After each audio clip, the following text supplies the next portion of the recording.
Wednesday, May 9th, was the day Charlie Manuel had seen enough. What he had contained for the first 31 games was no longer withheld after Game 32. The approach on and off the field by his players was not to his liking, and he told them just that. I knew exactly what to tell them. Last night when I said that, there was a lot of things that was going through my mind, and I knew exactly what I could tell them and maybe what I need to tell them. I've been wanting to talk to them for a while, like I said. We not playing the way that we should play. We did quite a few things wrong if you watch the game. I mean, that was a very ugly game. We've given away 7 or 8 ball games already, ball games that we could have won real easy. What pushed you over the top tonight? Like what's sitting there watching that game? From Charlie Manuel, we go into the clubhouse where guys like Joe Blanton says Charlie got his point across. From Joe Blanton, we go into the outfield where Hunter Pence said it's awful, it's unacceptable. I understand everyone's frustration. Charlie is an unbelievable manager, and everything he said is right. It's not acceptable to play the way we're playing and the way I'm playing. And then Jimmy Rollins jumped up on a table and said, anytime your manager talks, you listen. His message was definitely clear. And now, after the off day yesterday, the Phillies are ready to get back to work. Sunday is Mother's Day. If you haven't gotten anything yet, there's a little reminder. We get set for Game 1 between the Phils and the Padres here at Citizens Bank Park. Hi, everybody. I'm Tom McCarthy, along with Chris Wheeler. Ruben Amaro said today because he made some changes. He didn't make any changes for change's sake. He made changes because he wants to win. It wasn't to send any kind of message.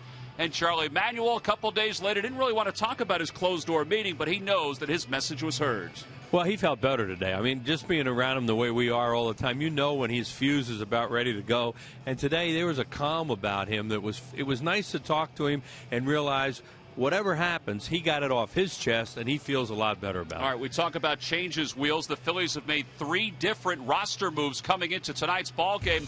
One is kind of interesting, and that's the addition of Jake Diekman into the bullpen. Well, he's a very talented pitcher. We saw him in spring training along with Raul Valdez and Hector Luna, who's here as an extra man off the bench and maybe even play a little bit. Thing that jumps out, which are positives, I think, of those 2 pitchers are their walks and strikeouts. And those are outstanding. Now, granted, they're at AAA. It's a whole different atmosphere they're going to come into in this ballpark and on the road in the major leagues. Here's Jake Diekman, kind of a 3/4 arm guy. Ball sinks. He throws in the mid-90s. He's got a developing slider and was very, very impressive in some games that we saw in Florida. And that's where these highlights are from. Also, Raul Valdez. He's been around a little bit. Pitched for a couple of major league teams, the Mets, the Cardinals. Slider, changeup, not a really overpowering guy. Maybe one of those tricky left-handers, come in, throw strikes, throw that frisbee breaking ball, get people out. Hector Luna, it seemed like every time he played in a spring training game, he won it for them. He would come in and get big hits late in games. You know, he wasn't a guy who was going to start a whole lot of games, but he's also a guy who has played quite a bit of Major League Baseball. You know, he's been around, played for different teams. So, yeah, these are not guys that are coming up here just for the heck of it. You know, Ruben and Charlie hope they'll help them win some games. Yeah, one of the big things you talked about, strikes. Throw strikes, get ahead of hitters. We'll see if they have to do that in tonight's ball game against the Padres. It's Game 1 between the Phils and the Padres. The Vanimal goes to work for the Phils. His 7th start of the year. Clayton Richard, meanwhile, hasn't won since his first start of the season. Will get the baseball for the San Diego Padres. Vance Worley, a career high in strikeouts the last time he faced the Padres earlier this year. We'll see if that'll carry over the lineups at first pitch when we return.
put up a 3-game series with the San Diego Padres, and Will Venable's already settling in to the batter's box bench. Worley's ready to go, so are we. And here comes the first pitch of the night here at the ballpark, and it's in there for a strike, so we're underway. It's no balls and 1 strike. Worley making his 2nd start of the year against the San Diego Padres. The last time out, he struck out 11. Won that ball game 2-0. Will Venable, meanwhile, 245 hitter with a home run and 3 runs batted in. As you take a look at Worley's particulars, kind of got roughed up his last outing. Gave up that 3-run home run to Jason Worth in that game against the Washington Nationals. Though he's lost it 7-1.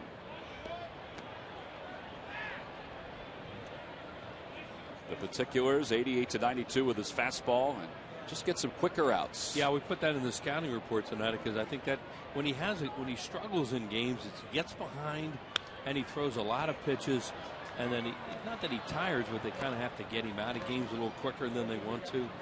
So yeah, if Vance could get some quicker outs, and still has that very high percentage of called 3rd strikes. 2-2 the count to Venable.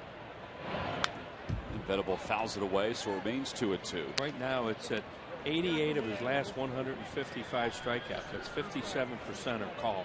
And a lot of it because of that backup sinker that he throws to the left-handed hitters especially.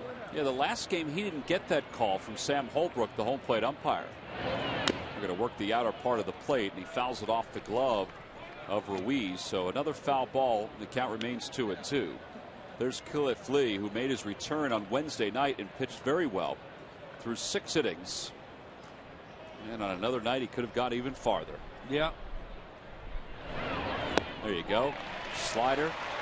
1 away.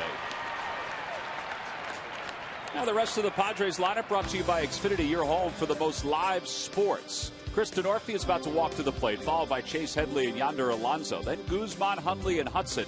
Andy Perino inserted into the 8-hole because Jason Bartlett is sick. And Clayton Richard, well, he'll bat last for the Padres. 0 for 12 so far this year. Denorfia also was an extra man when the lineup was first produced by Bud Black. But Cameron Maben, along with Bartlett and Yonder Alonso, they all came up with a stomach virus. Alonso's still playing. The other 2 not able to play. Now Alonso's been a really hot hitter for them too since we saw them, and he even did a little bit in that series, but he's been getting a lot of doubles, high on base percentage. 1 ball, 1 strike the count to Denorfia. Swing and a miss. 1-2. Bud Black's team is off to an 11-21 start. They're 9.5 games back in the National League West. It started out very, very well for Bud Black as the manager of the Padres. Not so much lately.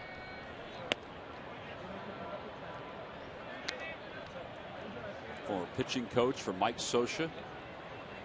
And a good pitcher himself. Good competitor, Bud Black. Change up.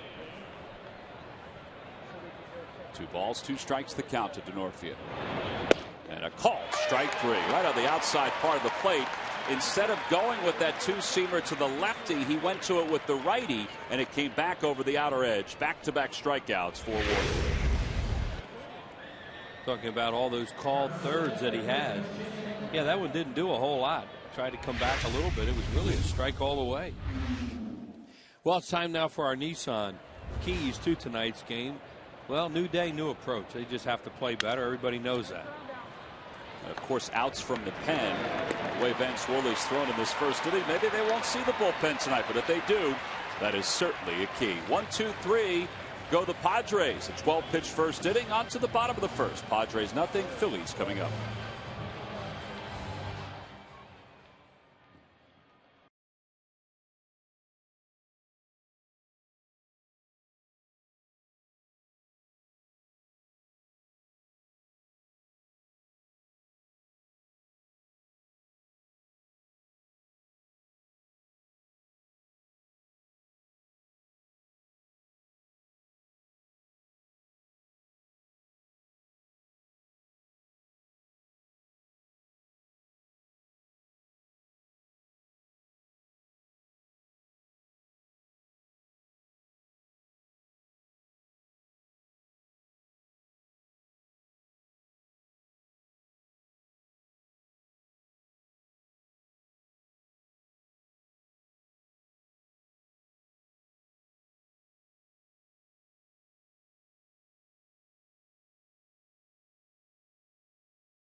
See it the last couple of days. Bottom of the first, let's take a look at the Phil's lineup. It's brought to you by Xfinity, your home for the most live sports. Rollins, Polanco, and Victorino. And Pence, Wigginton, and Ruiz. In the bottom third of John Mayberry, Freddie Galvis, and Vance Worley. And they'll face 28-year-old left-hander Clayton Richard. Phillies are 2-0 against Richard in his 2 starts against him, but his earned run average is good against them at 2.40. Cole Hamels has pitched 2 shutouts against him. One thing about him, he throws pretty hard. He'll come inside. He's got a decent changeup. Has a terrible time trying to throw the ball to first base sometimes. There you see the numbers on him. You know, if you bunt on him or something like that, they say he can throw to bases on pickoffs, things like that. But just to throw the ball to first base on routine plays, he just has a lot of problems. 1-2 the count to Rollins on the hands. That's pop up over near first. Easy play for Alonso. And that's just one away. And that's the kind of pitcher he is. He pitches inside. He's a big guy with a big arm, and he will establish the inside part of the plate to right-handed batters. During the 2012 season, Turkey Hill will contribute $100 for each Phillies victory and 5 cents for each carton of Phillies Grand Slam ice cream, sold to support the Phillies youth baseball and softball programs. So far, the Phillies with 14 wins. They begin today 5.5 games back in the National League East. As Rollins said the other day after Charlie's meeting, they've come back from bigger deficits. And in particular, this early in the year. They have a lot of time left, but they got to start going. And this is a good weekend to get it started. Clayton Richard had some shoulder problems last year, and he's more of a slinger right now than he was before. 1-1 the count to Polanco. And 2 balls and 1 strike. Guys sometimes that have shoulder problems, they really don't ever get the arm up as high as they did before, and that kind of looks like the way he's throwing right now. I know you have to see film on him before, but it just seems that way. Former college quarterback at the University of Michigan. He took a few snaps as a backup there to a guy that is very well known in this area, Chad Henne, from the Reading area, who went to Michigan. Saw that Henne was having success, so he figured I might as well stick to baseball. The shortstop, Reno, makes the play. The shortstop position has been really a problem for the Padres. Combined, Perino and Jason Bartlett have 9 errors already this year. So 2 outs here in the first. Here's Victorino. Shane was 3 for 8 this series against the Mets.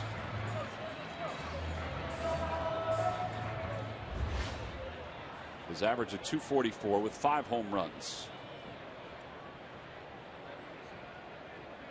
1 for 7 lifetime against Richard, and he takes strike 1.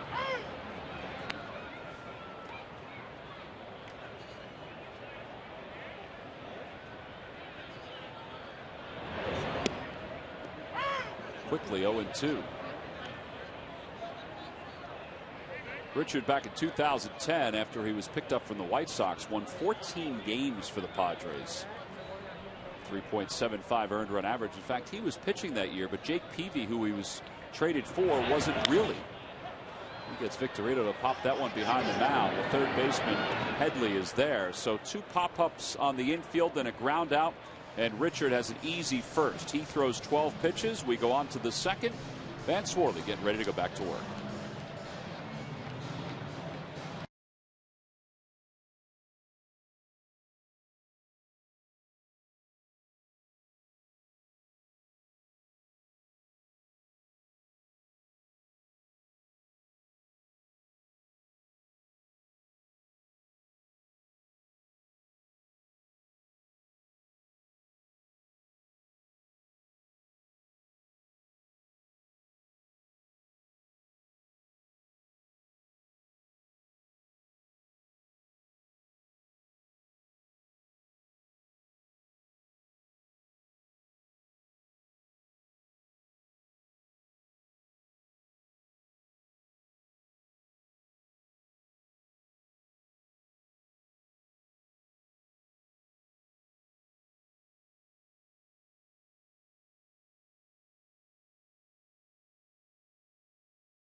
TV today to see every Phillies out-of-market game live online or on your favorite device in HD quality. Visit Phillies.com for more details. Here's Yonder Alonso. He's hit in 12 of 13. This guy likes to fire the ball left and left center. Saw that when he was with Cincinnati last year. Hit some deep fly balls against the Phillies in San Diego, and they're going to play him over that way. 7-game hitting streak, and he's been swinging really well, they say. His average at 292. And he takes a breaking ball for a strike. It's 0-2. Maybe crowd him a little bit now. Victorino just moved Mayberry over 3, 4, now 5 steps towards the line. Now he's behind in the count because he likes to go that way. The dirt. Alonso was 14 for 34 on the homestand for the Padres. His most recent series against the Rockies, he was 5 for 10. Worley takes a breath. Here's the 1-2. Not a bad spot. Through that slider, which he got a Venable on strikes with in the first inning, a cutter. But Alonso wasn't biting.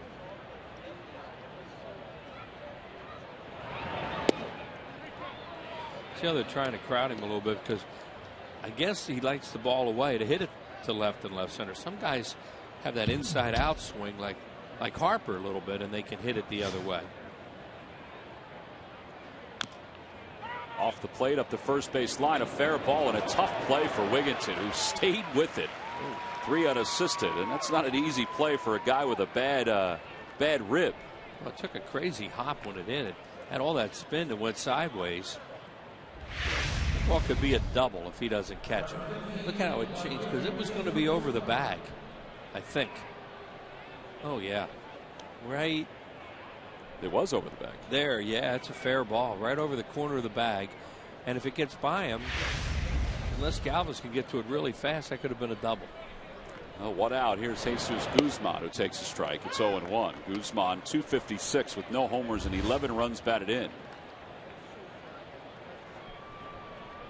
3 for 7 in the series against the Rockies. That's who the Padres just finished up against.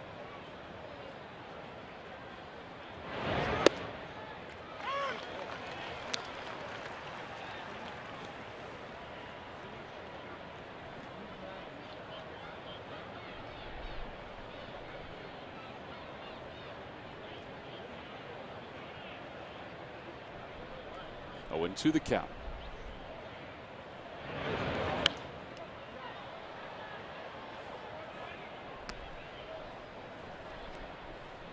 Saw Guzman in one of the 4 games as a starter when the Phillies were out in San Diego.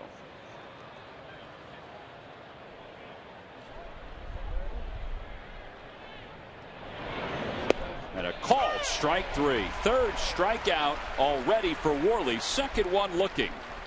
Yeah, there's 2 outs. We'd stayed away from him for the most part in that at bat. Looks like they get him out inside now. Just froze Guzman. Take another look at it from the center field camera. It's right down the middle. 2 quick outs. Nick Hundley's the hitter. He's shaking his head like, how'd I take that? You hope that's why he's shaking his head. Not that he thought the umpire made a bad call. Oh, because that's a strike out of his hand. It's one of those you go back and look in the video and realize, okay, that's a little better than I thought. Had me a pitch to hit. Hundley's hitting a .183. Guy's a good catcher, but offensively he's struggled this year. Not so much not much offense in April, and barely any here in May.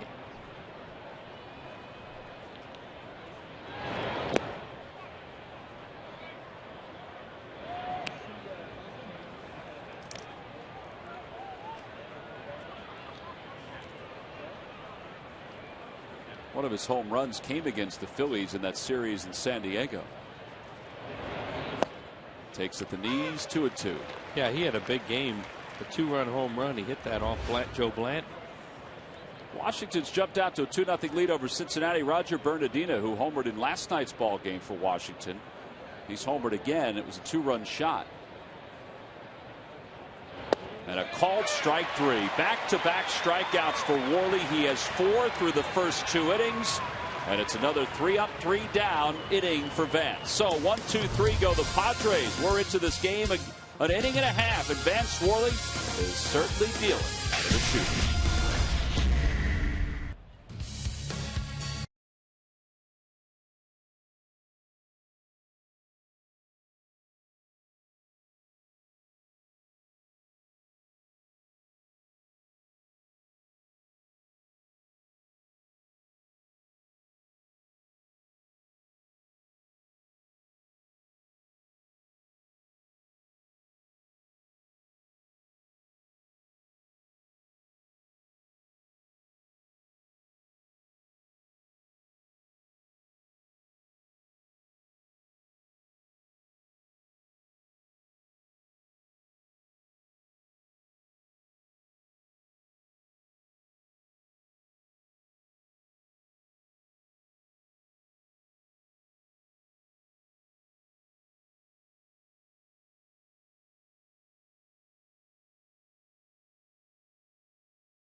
Presented by Mercedes.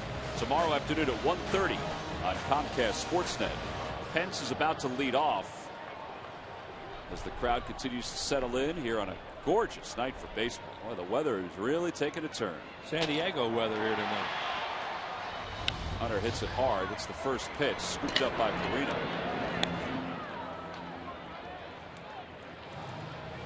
So quickly 1 away. And here comes Ty Wigginton. Hunter was particularly outspoken after Charlie's meeting the other night. We showed you his quote during the outset of the telecast.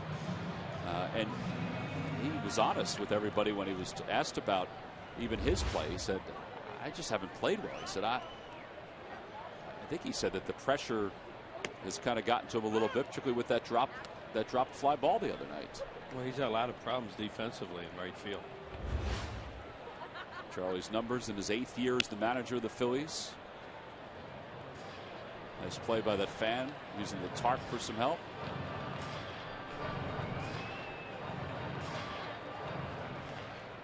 Charlie didn't really want to discuss the meeting again today and what he thought his team would do coming into this ball game. He just wants them to play better baseball. 1-2 the count to Wigginton. Hot shot scooped up by Hudson and nearly took him out to right field. At 4-3 on the putout. Well, that's the hardest hit ball the Phillies have had against Clayton Richards so far. Charlie had a really good line the other night after he had his little talk, and the media said, what made you do that? He said, I just watched that game. And I mean, that summed it up. That game was awful the last 3 innings for Phillies fans. The Mets, it was great. You know, another come from behind win for them. But they basically just handed it to them again on the platter. Kind of saw during the game too some of his body movements, his mannerisms, that he was going to do something after the game was over. And it happens during the course of the season. Jimmy Rollins' quote, there definitely needs to be a change of intensity. As Ruiz is ahead 1-0, we're down 2-0. It seems like every year we have a meeting, if not a second one. But we don't plan on having another one. Well, the fuse was getting shorter the other night. You said from the body language you could tell. Toward the middle, Hudson, nice play. The flip to first, not in time.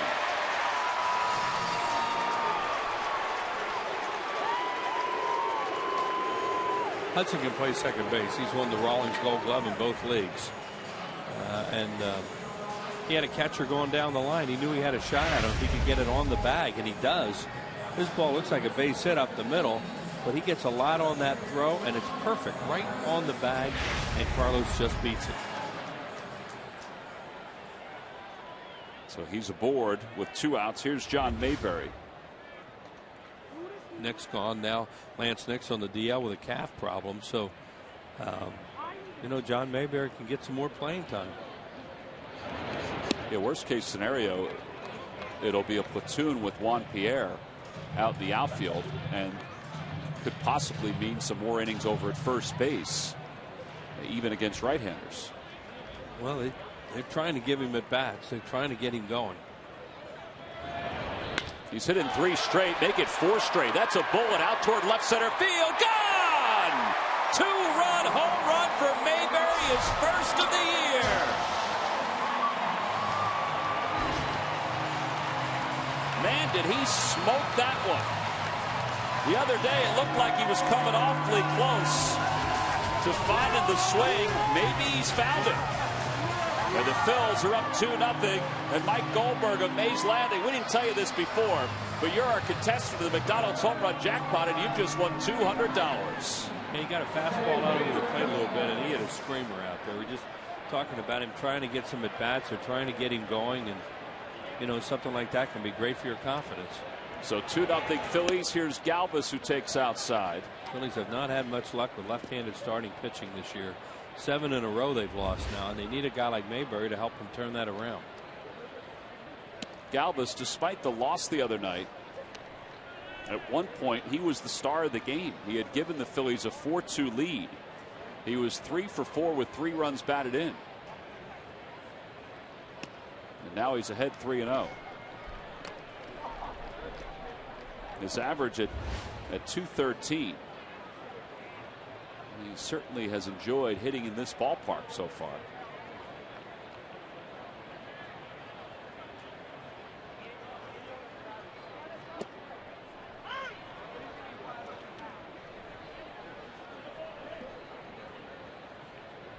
On the Toyota Major League scoreboard, Miami on top of New York 3-0 in the bottom of the first.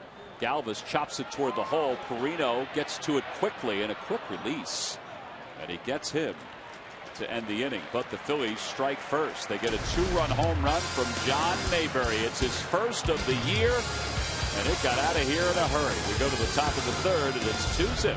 Phil's on top.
Phillies.com. Go to the fans section for all the information, and please submit your answer on the subject line. Wheels, here's the question. Name the Padres pitcher that holds the single-season club record for complete games with 25. The answer will be revealed in the 7th inning. Have an idea on that one? Probably wrong, but don't sell yourself short. Orlando Hudson lines one toward right center field. That'll be the first hit of the night for the Padres. So a runner on. Andy Perino is the hitter. Well, today we talked to Charlie Manuel. He didn't really want to talk too much about the meeting the other night. But then Ruben Amaro came over to talk about the changes for the Phils and also talk a little bit about Charlie's meeting. And Murph, I thought Ruben's answers about everything were right on with what Charlie said. Yeah, it was really interesting to listen to him talk. You know, he was asked, do these meetings work? He said sometimes they do, sometimes they don't. It remains to be seen whether it does this time around. But he said early in his career, he got a great piece of advice from his old coach, Doug Rader. He said, you have to look at yourself. You have to look at your own house and get that in order. And he hopes that that's what his team will do right now. And he said, look, even I do. Speaking as the general manager, he had to get his house in order. They've made some changes, and now they hope that it's something that helps kickstart this club. Yeah, and the question about the changes, he said, I'm not looking to send any kind of message. I'm just looking to win games, and that's what everybody's looking for. Yeah, I think that's the bottom line. I mean, maybe it does send a message, and whether or not they needed a message, that remains to be seen as well. But for Ruben and for Charlie and for that front office, all they want to do is try to get the best 25 guys out here to win some baseball games, and that's what they think they've done with these moves. All right, well, and they're also hoping to get guys back. Chase Utley did a little running today out in the outfield. That was good news. And, Ruben discussed Chase and said that Chase will let everybody know when he's ready to go, and hopefully that's in the very near future. 1 ball and 1 strike to count to Perino. There's a soft liner to center field. Victorino hesitated, then he made a shoestring grab. Back to first goes Hudson. Yeah, he misjudged it at the beginning, and then you could see he was caught in between a little bit. And he didn't want to have happen there what happened to him the other night. And then he made a break for it and made a heck of a play. Yeah, good recovery by Victorino. He knows this would have been an easy play if he'd have read it immediately, but he still felt it had some hang time. And less diving you do in the outfield, I always felt you're better off. Unless you're Eric Burns. Eric Burns used to dive everywhere. You know who never dove for a ball? Who never dove for a ball? Gary Maddox. He was graceful. He talked about that all the time. He said, you don't get there any quicker. That was his theory on it. You catch the ball a lot better by whatever you have to do to get to it, to run to it, to reach for it. But when you slide, he said, you lose perspective a lot of times on where it is, and you don't catch it as well. And always something I learned from him a long time ago, and he used to talk about it all the time when we had him on the air. Yeah, you used to maybe turn your head a little bit, that type of stuff. Well, the ball can start moving on you. Yeah, to me, in the last 15 years, Eric Burns was the guy, whether it be with the A's or the Orioles or the Diamondbacks. It almost looked like he was sizing the ball up to then leave his feet. Well, some guys, let's face it, like that, sometimes do it as a shtick. It's to be noticed. It's a heck of a shtick. Well, you can catch a ball that you could catch a lot easier. It looks more spectacular when you slide for it. Certain guys. Just a theory. Some people like attention more than others. 1-2 the count to Clayton Richard. The runner at first. Bunts at it, bunts it foul, so another strikeout. 5 strikeouts for Worley.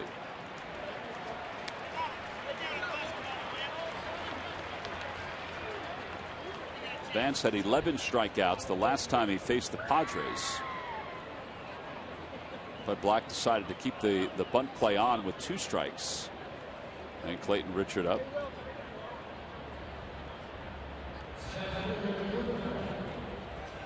Here's Will Venable.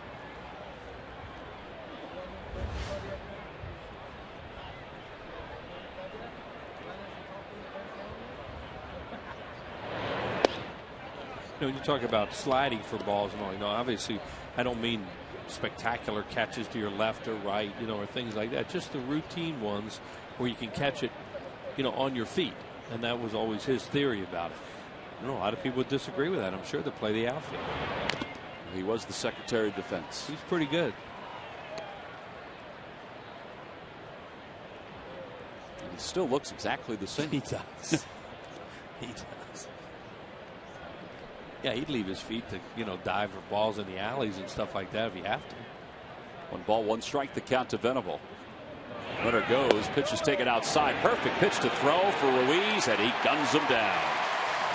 12th caught stealing of the year for Ruiz and Schneider combined, and that wraps up the 3rd. No runs, 1 hit, and nobody left. Carlos Ruiz, well, he has played well not only offensively, but also defensively here in 2012.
Holmes, talk to us today about how we can help guide you to the loan that's right for you. And by Chevrolet. See your local Chevy dealer. Visit ChevyDealer.com. We are moving along. We go to the bottom of the third. And the first pitch to Worley is a strike. It's 0-1. Vance has pitched very well tonight. 2-run home run by John Mayberry Jr. off to a good start. Ball hit out towards second. Orlando Hudson backs up on it. Of course, they had the lead in those Mets games, too. You know, it's just they weren't able to finish it. Well, as Worley goes back to the dugout, we'll go back to the top of the order for Rollins.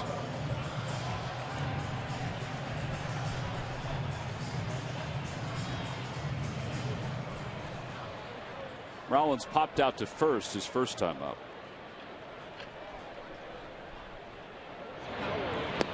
Tries to hold. They appeal. No swing, says Dan Iasonia. 1 ball, no strikes. The home run that Richard gave up to Mayberry is the 24th extra base hit allowed by the lefty this year. Yeah, it's been hit hard on the road, too. He's allowed 6 home runs, all to right-handed hitters. Last year in 99 innings, he allowed just 8 home runs. Yeah, he's just not the same guy, I don't think. But left-handed hitters are sure having trouble. Well, that slinging motion that he has, that could be a little bit tough on lefters. Lefties easier to see if you're a right-handed hitter. 3-0 the count to Rollins. 7.85 ERA on the road. 2.21 at home. 3 starts on the road, 3 starts at home.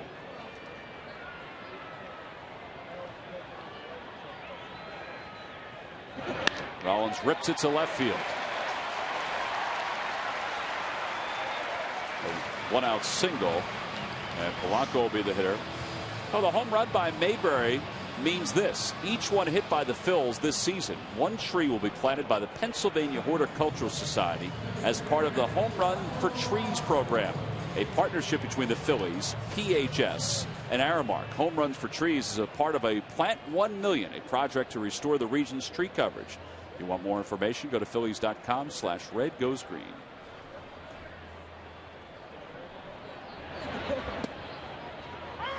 So far, if you're a right-handed hitter, you can look inside, especially early. And they're going to play their third baseman. Like a lot of these left-handers that pitch inside, they're going to play the third baseman on the line and give you a hole to hit through on the left side. Because he's going to pitch inside so much, and want to take the double away. Another one.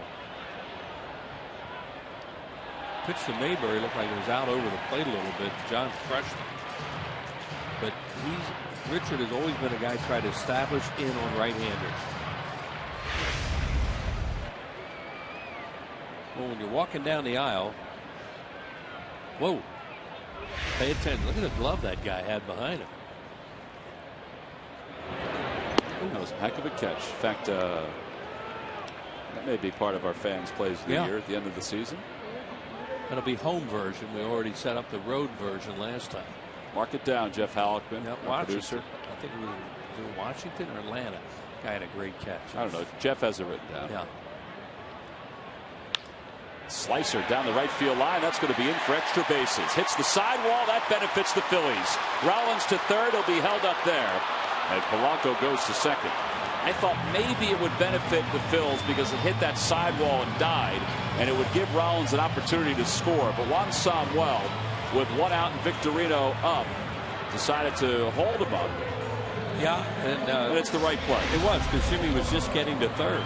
There's, as Tom called it, a slicer down the line, and it's a couple feet fair. Then it kicks off the box seats down there, and Placido Polanco is safe at second, safe and secure with New York Life. But he was just getting to third, and you know, you got your 3-hole hitter coming up. You think they play, and they are playing the infield back, except at on the corners. Victorino popped to third his first time up. It was actually a pop up behind the mound that was caught by Chase Headley. He's the Phil's leading hitter with runners in scoring position. It's the kind of situation Chase needs. He's 407 with runners in scoring position, 202 when there are not runners in scoring position.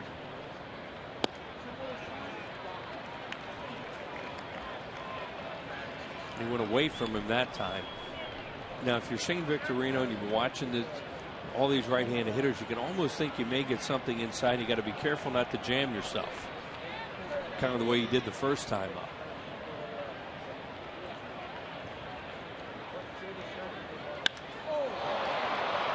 Oh, he's looking inside. Just got a little bit out front.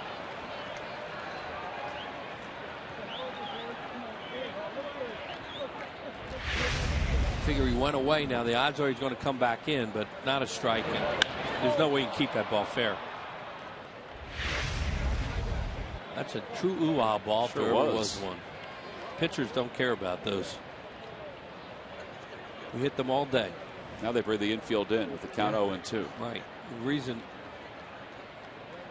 The chopper back toward the middle. They've got to play at the plate. Rollins is caught between third and home. He's telling Polanco to get to third. He's telling Victorino to get to second.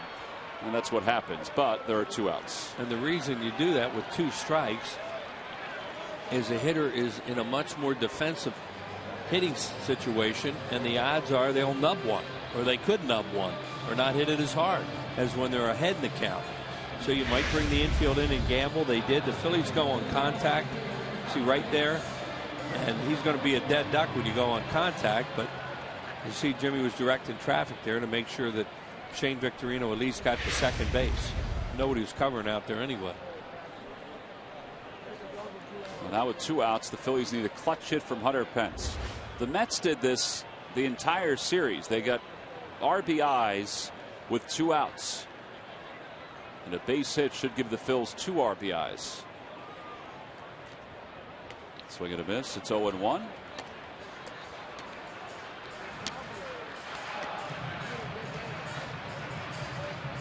Pence grounded out to short his first time up.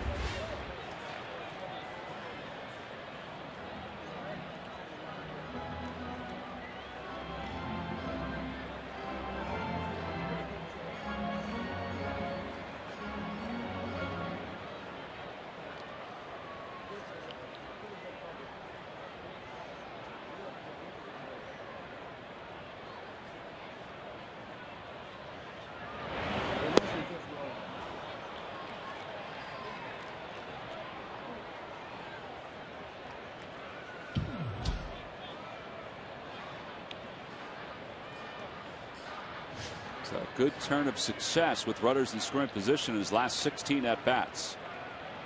Trying to continue that stretch here. The 0-2 pitch. Swing and a miss, and a fastball at 95 miles an hour. And the Phillies leave a couple over in scoring position. So no runs, 2 hits, and 2 men left. We're through 3. We move on to the 4th.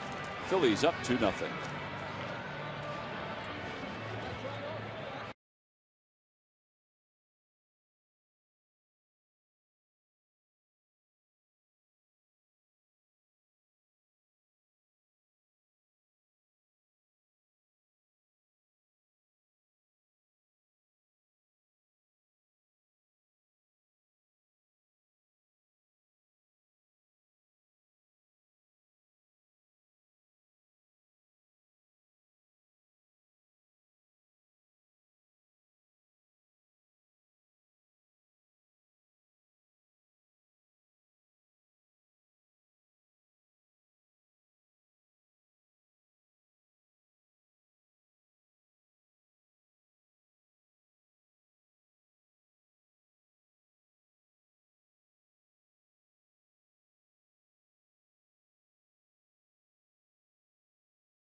Delivery to most areas. Just call by 11:30. They deliver by 5. Who but WB Mason.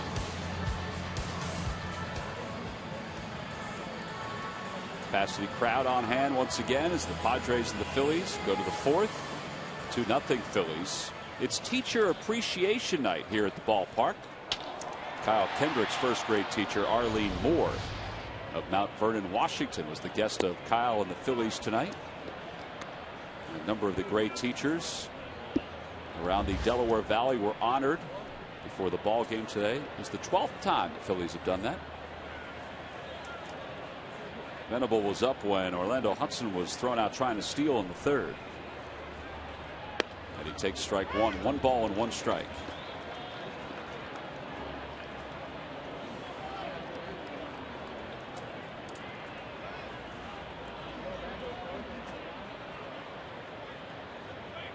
Back toward the middle, under the glove of Worley into center field. Second hit for the Padres. And the second straight inning they've gotten the leadoff batter on. Well, speaking of the teachers who were honored before the ball game tonight, here are some of the participants. This is the 12th annual Teacher Appreciation Night here at the ballpark.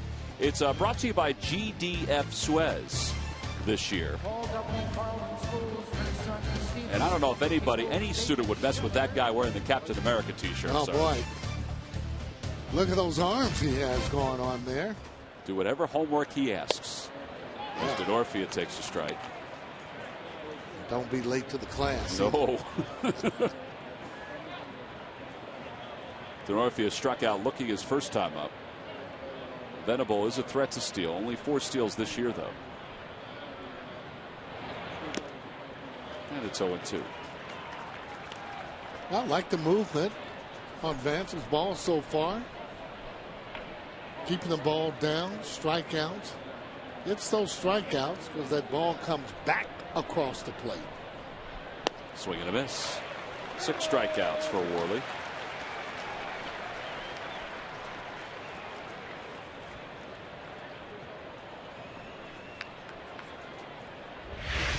So good old-fashioned slider there. As see him kind of wrap the ball. Again, we talked about it. Get ahead of hitters. You don't have to really throw a strike or a quality strike.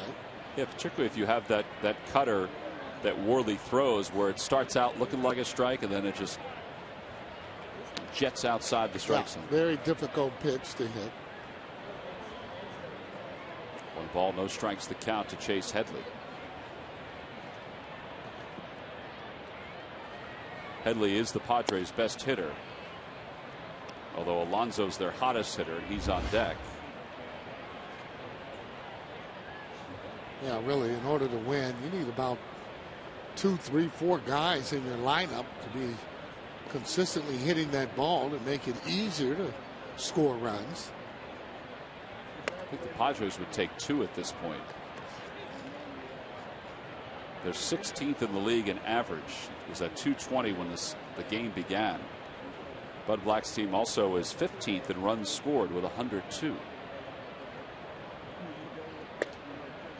And he just walked Headley on 4 pitches. First walk of the night. So there are the rankings for the Padres. You know, for the last couple of years, folks have pointed to their stadium as one of the reasons why, because it's so cavernous. But there's probably more to it at this point. Yeah, well, I mean, you know, when you look at their club and you're not scoring runs, and the same right with here, the more situations you have and you're not getting them in, just the more pressure it's going to be on you. I mean, you got to be able not just, you know, hit the ball, but you got to be able to hit the ball in certain situations, different places. You know, runner on second. Want to hit that ball over to the right side if you possibly can with nobody out. But you got to have guys in that lineup that are hot in order to be consistent. And if you look at the clubs that are on top, they're doing just that. Yeah, really, what the Phillies just had in their half of the third, second and third with 1 out and couldn't score. That's a lot of what the Padres have had. Oh, and 2 out base hits. I mean, you're right. Just in the last series with the Mets, look how often they were able to do that. Those are just clutch hits when you're able to come up with 2 out base hit, and especially consistently. All right, now 2 balls and no strikes, 6 in a row out of the strike zone for Worley. Obviously, this is a hitter's count. for Yonder Alonso. Well, you go on how he's been pitching. I'm going to take that because you're still in the driver's seat. Even if he throws a strike here, you're just making him work. Well, he's not going to take it. He slices it to left field. That's a base hit. A run's going to score as Venable will coast home. And it's now a 2-1 ball game. 2 hits and a walk in the inning. And Alonso has his 9th RBI of the year. I thought what you thought, Sarge. I thought maybe he would take a pitch. See, Alonso's trying to catch his breath. He's been battling that stomach virus that the other 2 players in the Padres have. Well, that ball there middle in to him, and that's bread and butter. He stayed right on it, though. Inside out swing as he hits that ball the other way.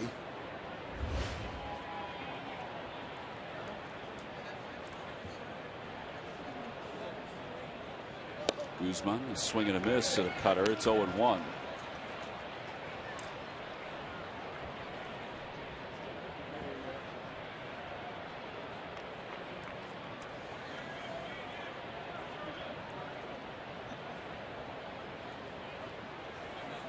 Guzman struck out looking his first time up. And he hits that one toward the hole. A base hit into left field. Rounding third, heading for home is Headley. Here's the throw to the plate by Mayberry. Offline. And the game's tied at 2. It gets away. Alonso thought about third, but then stayed at second. So an RBI single for Guzman. And that's the 3rd hit of the inning. And they did have a play at the plate. Having trouble keeping leads here as of late, being able to get on the board. You're right, though. I thought that ball hit hard enough to make pretty good throw. As Mayberry comes in there, he catches it in good fashion, but you see that throw just offline. Tells me he had that ball, not a 4-seamer that he was throwing, maybe that 2-seamer that just cut on him. You know, don't have time as an outfielder, too. I mean, you're able to come in, and you got to come in and give that really hard toss. It was low enough, however, so that the runner did not actually go to third base. Looking for a ground ball.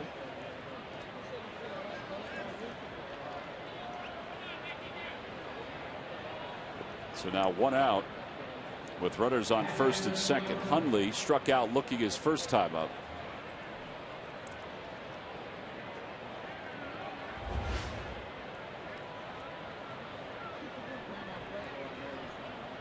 For a ground ball.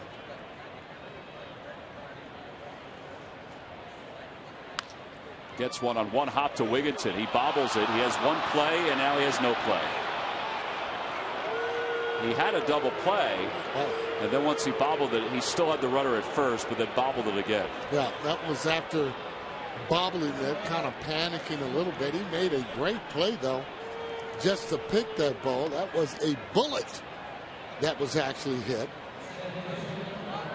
Makes that play, though. He would be out of the inning right now. Take a look at it. Ball slicing. Now he picks it there, loses the handle again. Then he shovels over by then just too late. Well, now Worthy's got to try to manage his way through an inning. Throws a strike to Hudson, who singled his last time up. It's a tough guy to double up if you're thinking double play ball. Yeah, you want that ball to be hit right at that fielder there, and firmly hard there. That way you can turn the double play. If it's hit soft, not going to be able to do it.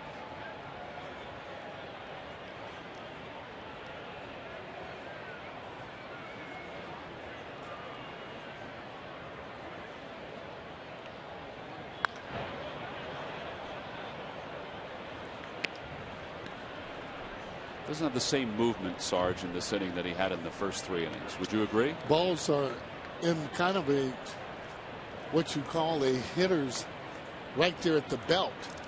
That's where the hitters actually really like that ball. And, you know, he's throwing some cutters in, and I'm giving a little credit, though, to the Padre hitters. Good pitch. 7 strikeouts for Worley. And that one couldn't have come at a better time. Oh, there was some inside out balls. I thought he made really pretty good pitch. Take a look at this one on Hudson as he throws the ball by him. Good old-fashioned fastball up in the zone.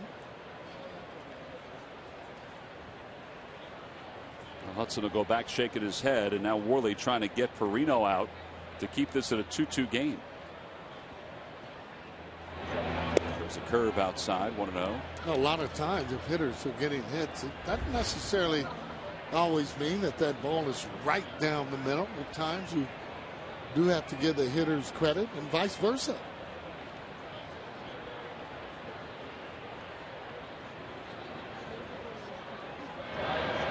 That ball's hit hard. Diving play by Wigginton. Runs it to the bag, and the inning is over.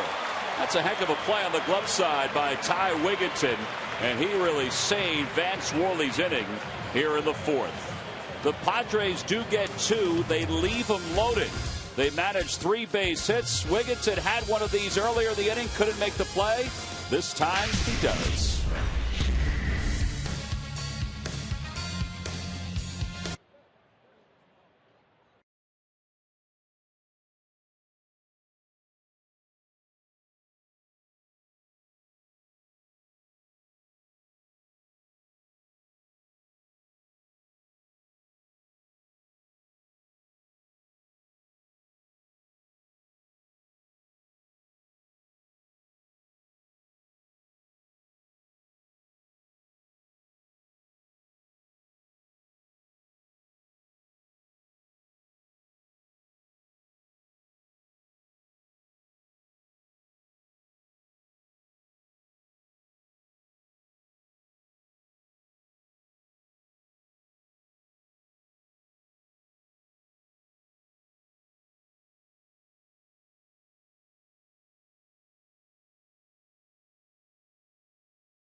Every new Toyota purchase comes with Toyota Care. And by W.B. Mason. You can't go wrong when you buy right. 2-2 game. Worley just gave up 2 runs in the Padres half of the fourth. Now as we go to the bottom of the fourth, it'll be Ty Wigginton, Carlos Ruiz, and John Mayberry. Wigginton grounded out to second. Really lined a 1 hopper to second his first time up.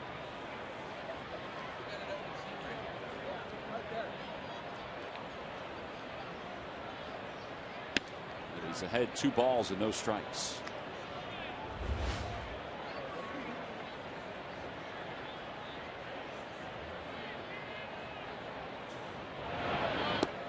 So 3-0. I think the more pitches you see off of him, the better. A little bit herky-jerky kind of when he throws the ball there to home plate. The hitter's looking exactly at that arm slot. You can see he kind of just slings it as time walks. He did get 1 pitch up to 95. That was the strikeout of Pence to finish up the third. Everything else has been 90, 91 at most. Yeah, that's a pitch that would certainly surprise you, and especially for Pence after getting those changeups. You know, he's used to swinging at those high fastballs, so he's going to offer at it. Catch up to him every now and then, but Carlos reached on an infield single his first time up. Hit one right back toward the middle.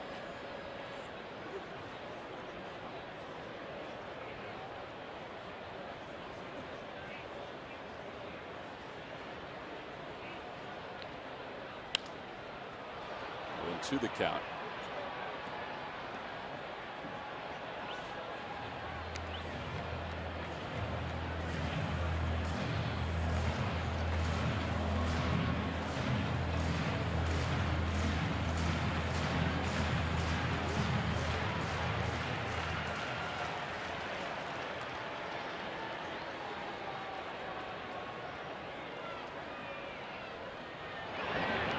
Outside, 1-2.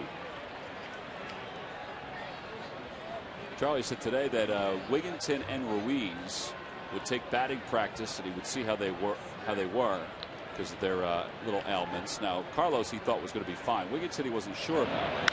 Carlos scalds it deep to right center field. On the run is Venable to the warning track, to the wall. Gone! 2-run opposite field home run for Carlos Ruiz. And the Phillies again have a 2-run lead.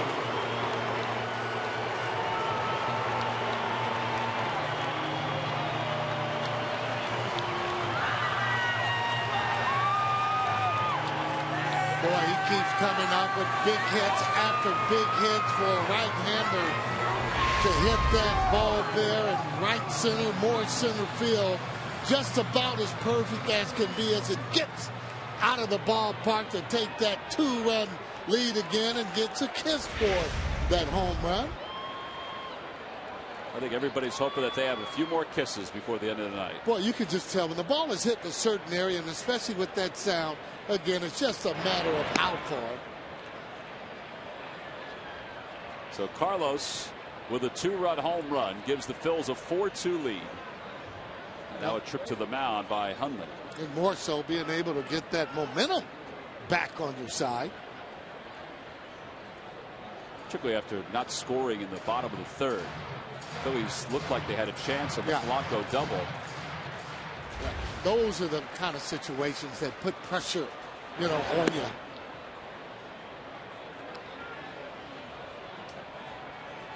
1 strike to count to Mayberry. 2-run home run his last time up.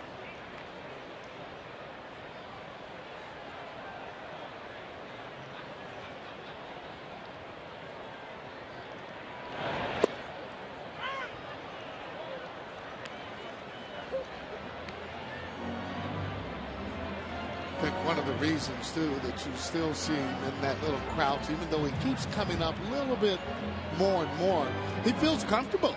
Feels comfortable right now where he is. And, again, whoa.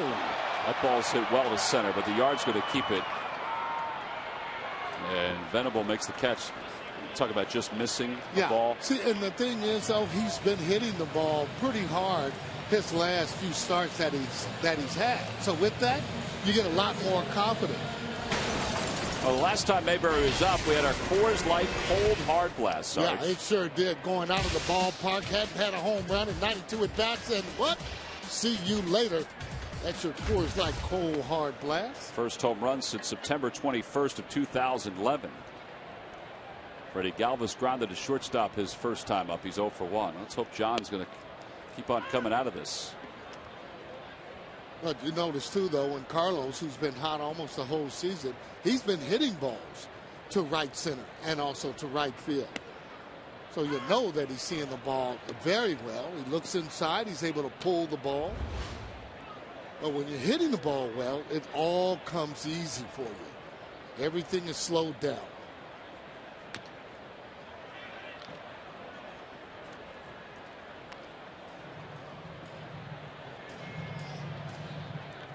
Ball, 2 strikes the count.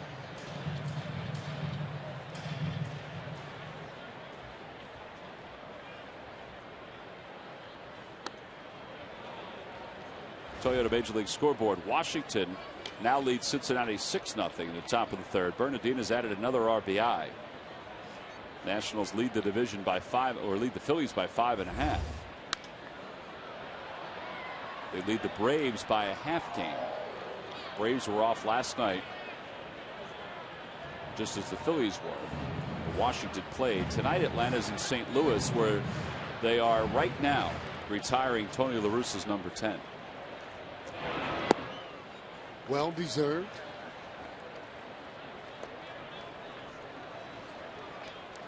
And the start that Mike Matheny's had as the manager, they may not ask him to come back, although he's third all time in victories. Yeah,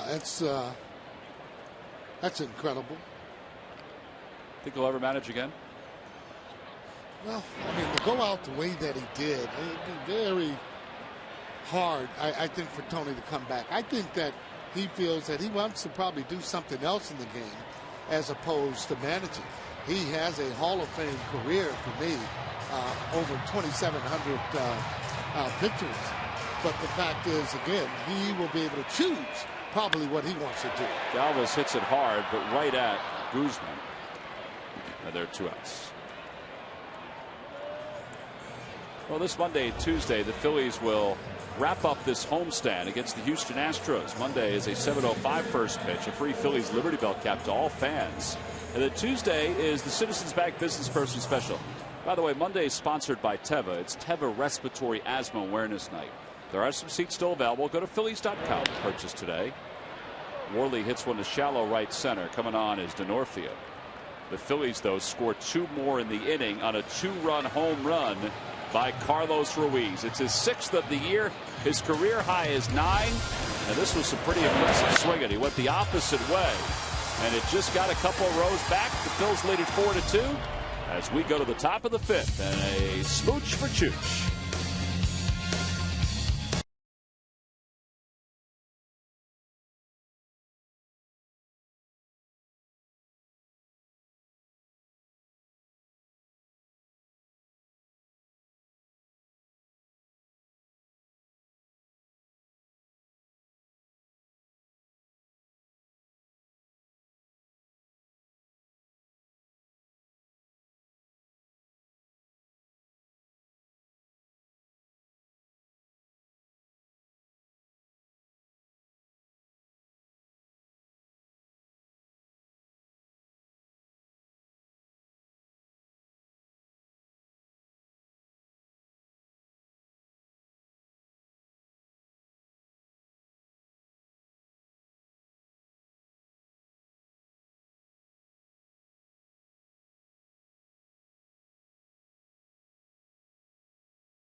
One of 3 between the Phils and the Washington Nationals. Get your tickets now. This rivalry has been heating up, obviously, with the Nats on top in the East for now. That's going to be a big series. Tuesday, the 22nd, is a Hatfield Dollar Dog Night here at the ballpark. Clayton Richard leads it off here in the 5th. It's 1 ball and no strikes. Swing and a miss. A healthy swing and a miss. Yeah. To get that first out makes it easier for you, and especially the pitcher.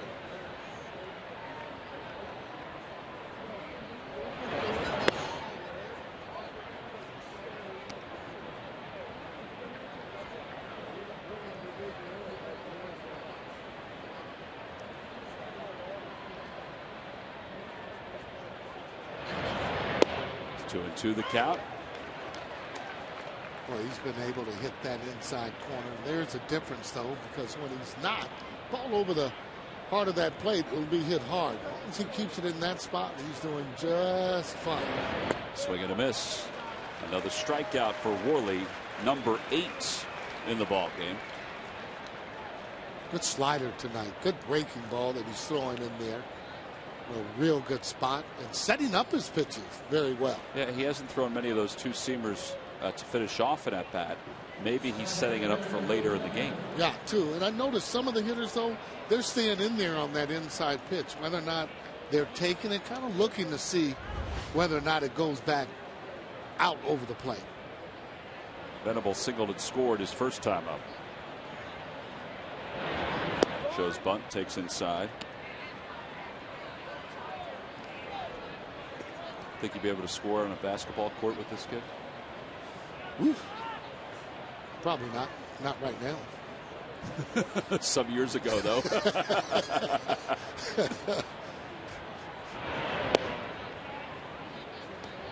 Kid's was a heck of a basketball player at Princeton University before he started to concentrate a little bit more on baseball. 2-0 the count.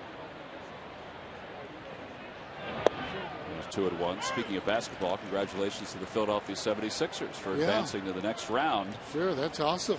By beating Sarge's Bulls. My Bulls? Well, you live in Chicago. I'm a 76er fan. You kidding me? Inside 3-1. Andre Iguodala made the free throws last night to win it for the Sixers. It's interesting when you're hearing some of the talk shows, they act like it's just a matter of fact. They're only free throws. Good pitch. Be some of the toughest shots there, standing there. Season on the line, you got to make two. Well, particularly when in the fourth quarter, traditionally, his numbers are not that good from the line. Said he thought about his son while he was shooting those free throws. It made it a little easier for him. And Sixers will advance to play Boston this weekend. The Pacers will play the Heat. Who would have thought the Pacers, the third seed, at the beginning of the year, would be in the Final Four in the Eastern Conference. Brought back the new logo and got a brand new tradition. Or the old logo, I should say, and you got a brand new tradition. Well, anytime you're in the playoffs and you can advance, I mean, you got to consider that, I mean, really good, especially with young players. That experience is invaluable. There's ball 4. The two-seamer didn't come back. That was a 9-pitch at bat for Venable.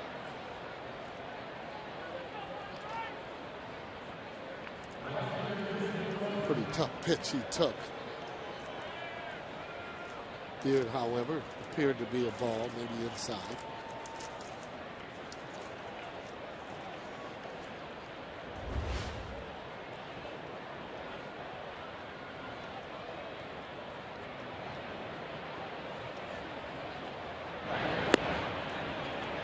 Durarfia tonight has struck out twice, once in the first, once in the sixth.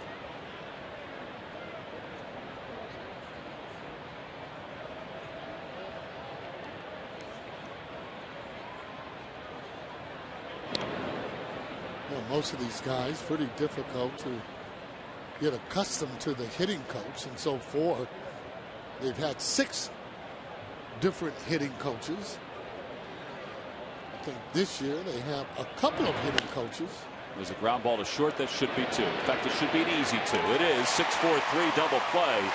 And Worley, as it turns out, has a pretty comfortable 5th inning. He does issue a walk, but gets out of it by getting the ground ball. So we played 4.5 on to the bottom of the 5th. Jimmy Rollins at the top of the order when we get back.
On top, Jimmy Rollins will lead it off, so we go back to the top of the order. Rollins is 1 for 2.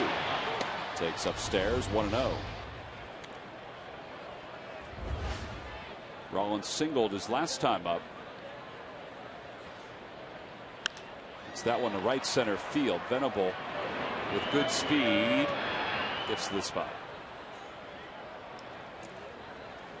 One out for Polanco. The Phillies are celebrating National Tourism Week with a Welcome to Philadelphia parade on Saturday from noon until 1 at the Independence Visitor Center.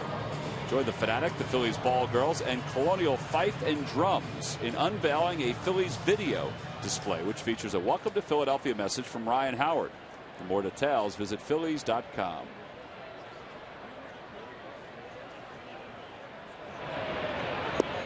First pitch to Polanco is taken low. It's 1-0.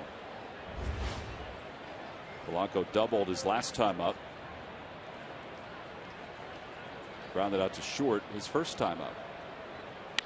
And he lines that one to center field, and Venable can't get it. He slowed it up with his body, though, so Polanco will try to get to second. It is there. It's his second double of the night. His 7th overall. Nice to see him hit some extra base hits. Yeah, he's getting closer and closer to that 2002, Tom. But there's a play, too, that I'm talking where a center fielder coming in straight at him.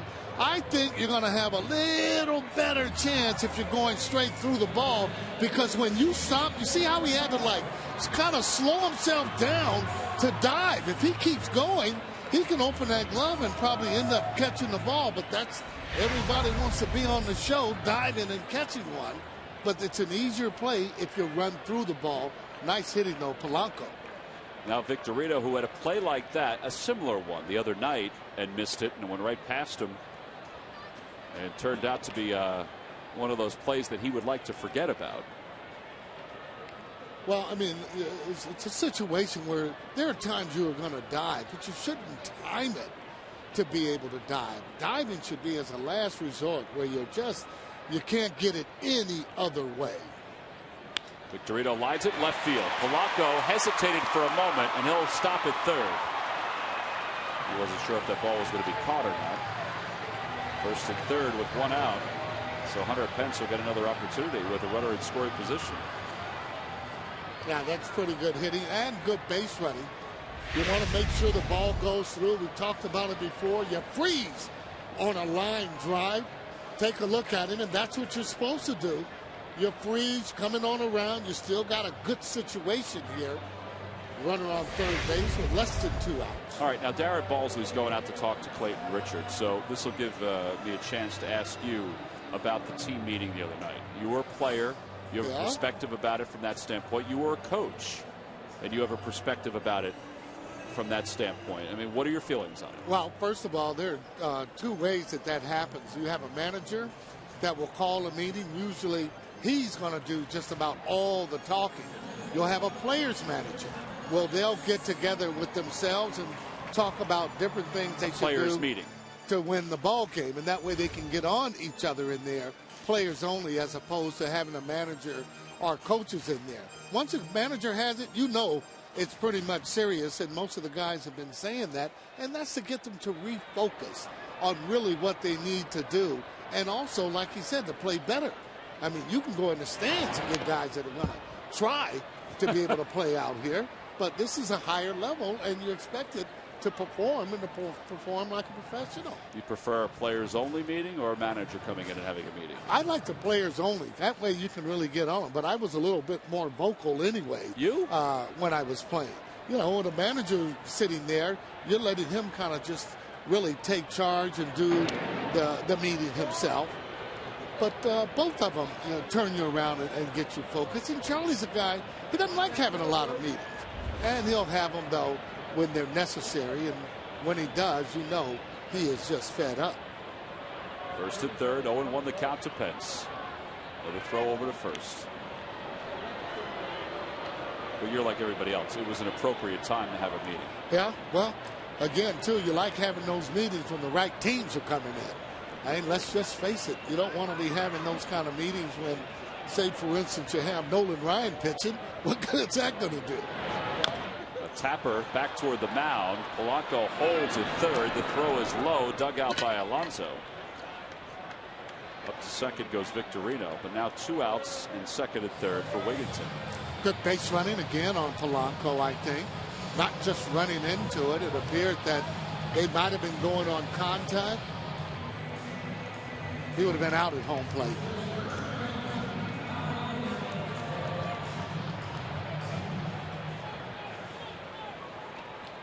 Gotta have patience.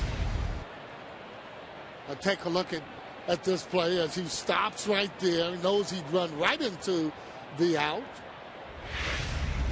Well, you got the runners there at second and third. Base hits gets you two.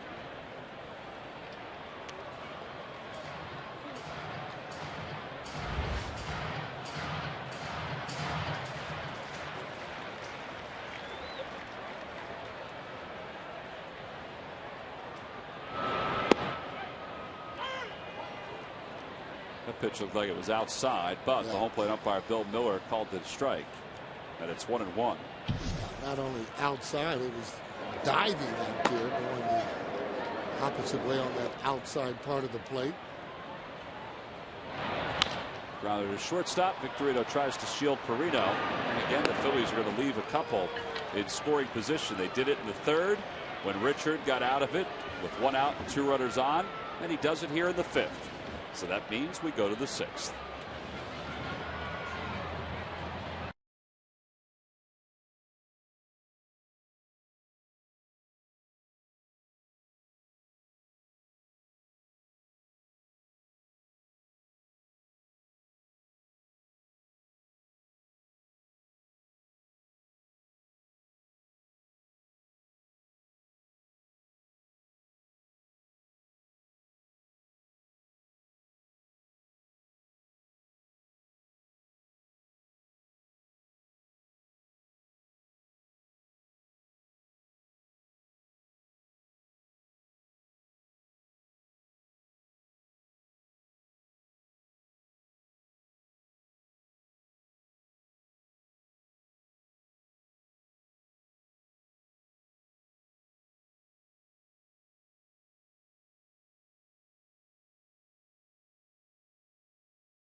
The Phillies catcher has stepped up with his bat to start the month of May and is delivered in key spots.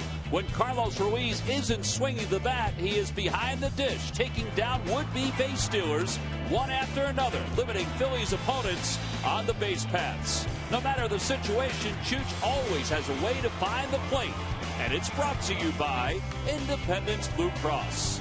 Now more than ever, we're here for you every step of the way. Well, Carlos's 2-run home run has given the Phils a 4-2 lead. We go to the 6th. Chase Headley leads it off against Van Sworley. Takes a 75-mile-an-hour hook for a strike. Not going to find a better catcher in the National League right now. Oh, no. I know Yadier Molina is coming back tonight, but guy's having a heck of a year. Well, the one thing, too, impresses you, the way he calls the game.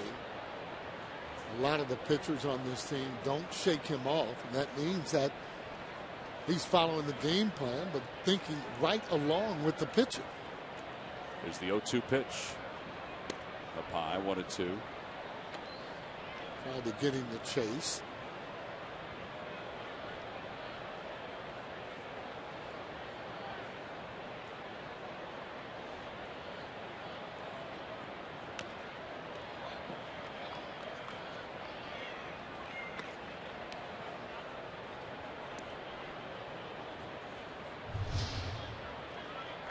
Just 80 pitches right now for Ward. Yeah, a lot of confidence he's had over the last couple of years, and just think that he was brought up because of the fact that he threw strikes.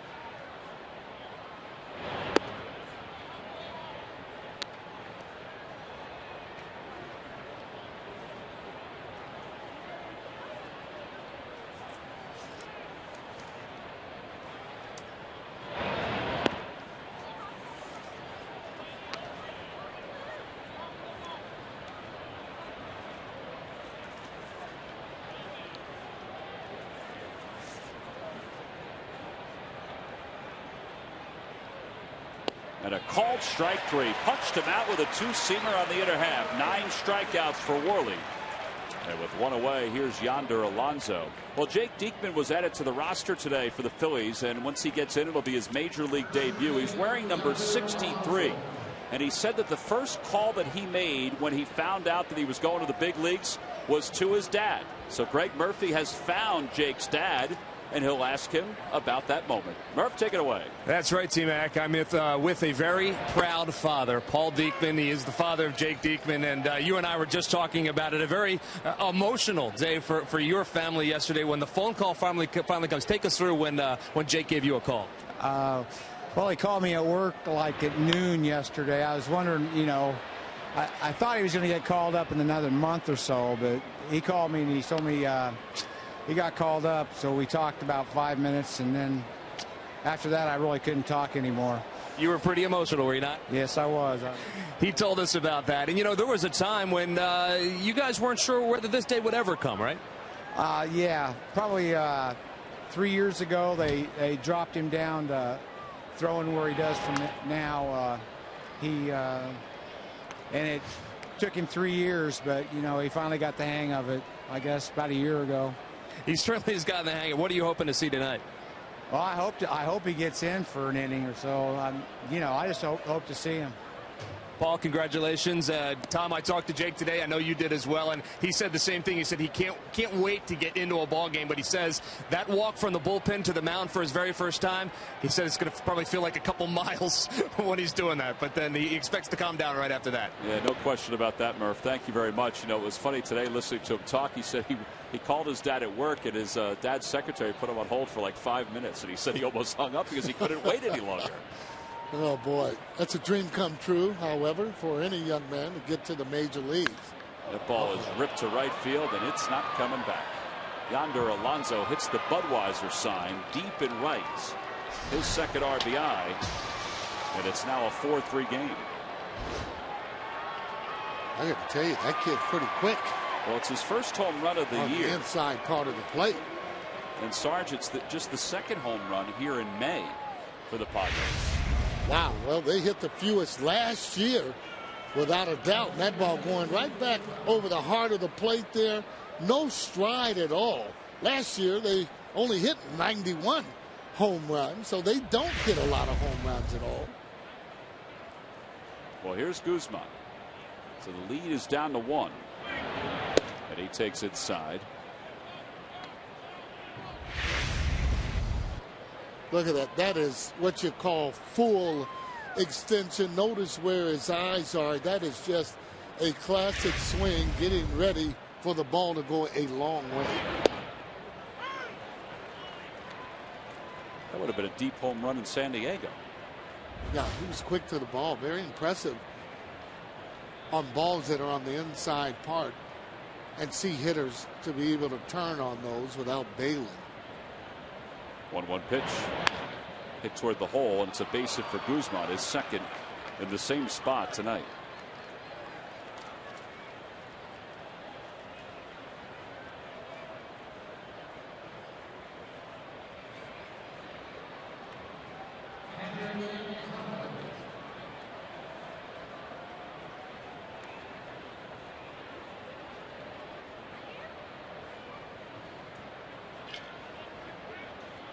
Well, 92 pitches. Rich Doobie and Charlie Manuel are starting to discuss their options.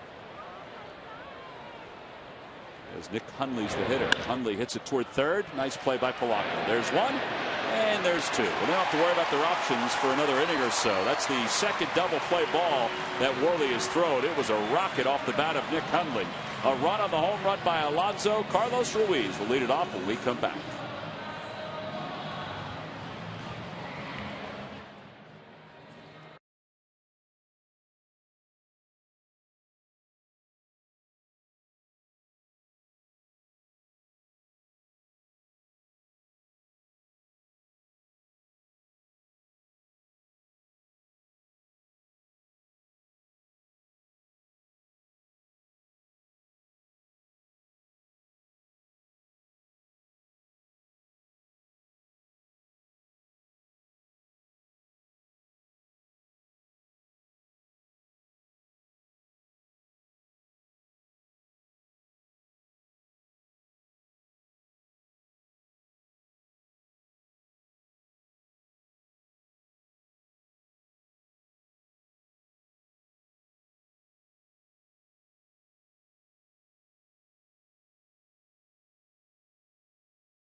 HD triple play provider of the Phils. And by Jeep. Visit Jeep.com to learn more.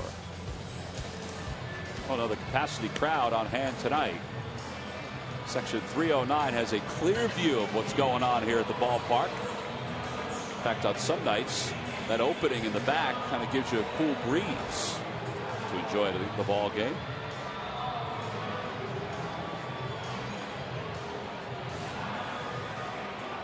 Supposed to be a great weekend, Mother's Day weekend, Sarge. Yeah. So we head to the bottom of the 6th.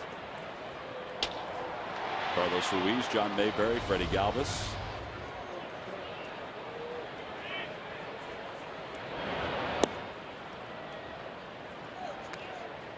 Phillies are going to need to get some more runs. They're averaging just under 5 runs per game in the month of May. There have been times where the offense has been an issue. Most of April was an issue. Not as much in May. The issue really in May has been the bullpen. Yeah. Bullpen, and then you kind of add in not playing very smart defense, and this is the kind of stuff you're going to get. Well, the bullpen, you know, still has Kyle Kendrick, still has Papelbon, still has Chad Qualls, but now it has Jake Diekman and Raul Valdez in it, as Ruiz walks on 4 pitches. Notice how Richards didn't just come right at him. And this is what you talk about when you're saying, hey, we need guys to be able to walk. Well, unless the pitchers fear you as a hitter, they're going to come right at you. You're not going to be walking. It's evident of Carlos right there, who's been hitting the ball and hot as a pistol. Richard decided not to really give in and give him that fastball. And good there for Carlos.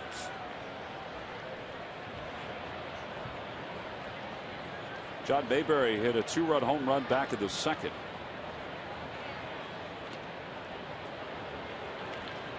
Carlos is probably sitting there saying, I don't know if anybody's ever thrown over at me this year.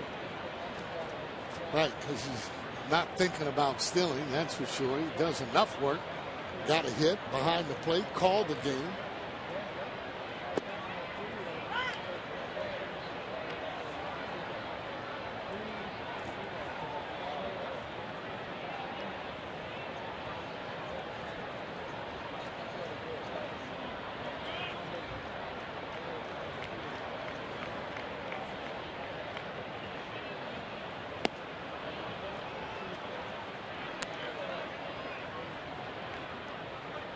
Right on it, just running out of bat.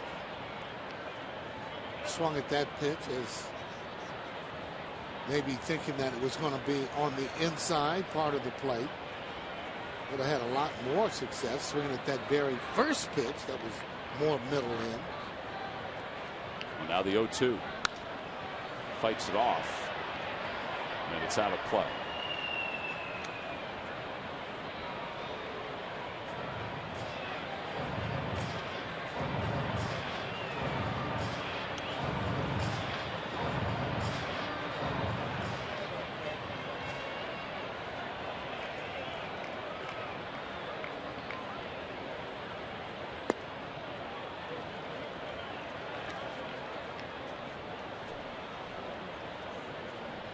Got to have good balance to be able to hit. It's one of the keys for hitters when they don't have good balance. Same as a pitcher. Don't have good balance on the mound. Hard to be consistent. Chopper toward 3rd. They get 1, and Hudson has trouble getting it out of his glove.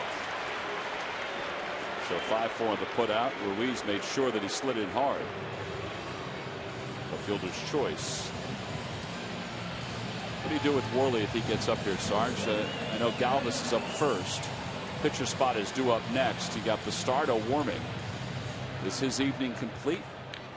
Or do you think it depends on the situation? I think it's going to depend on the situation, on whether or not maybe you have runners there in scoring position, although don't know if they've gone and talked to him as he's coming up in the batter's circle there, asking him how he feels. But for me, if you can get a chance to be able to get another run or two, I'd like to see that happen. We've seen over the last few days, when you stay close to clubs, what can happen. It's one of the reasons you want to keep adding on and adding on. Oh, Mayberry is caught sleeping over at first. He's fortunate his long arms got back into the bag. Well, I tell you, too, when that ball's coming over there from the left-hander, you just really panic. You don't want to get thrown out, as he was just still. Kind of just caught him flat-footed, and he's lucky that throw wasn't over just a little bit, but all it counts is getting back. I think the other thing he's lucky about is that Alonso's tag didn't find his arm right away. Yeah.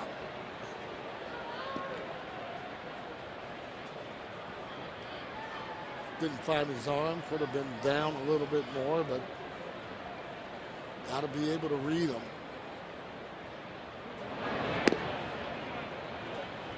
And it's simple. If you can't read him, then you don't take as big a lead. You know, if you can really read him and you know when he's coming over and not, you can take a more generous lead. Making sure on a base hit that you can get to third base.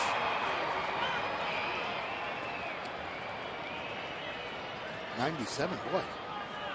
He gets it up there, but his pitches aren't consistently there. 97. I know you said one was around 95 or so earlier, but it's not consistent there. He throws some off-speed pitches. That one at 86. It's 3-1. So I don't think that gun's right all the time. I've seen some guys throw that ball 97, 98. That ball's hit hard, but just foul, according to C.B. Buckner. Oh, boy. Game of inches.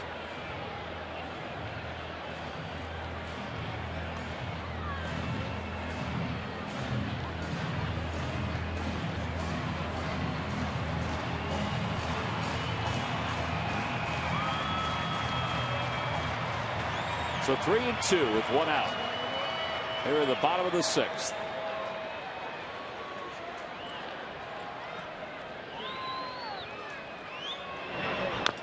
Little number foul. Mayberry didn't go on the pitch.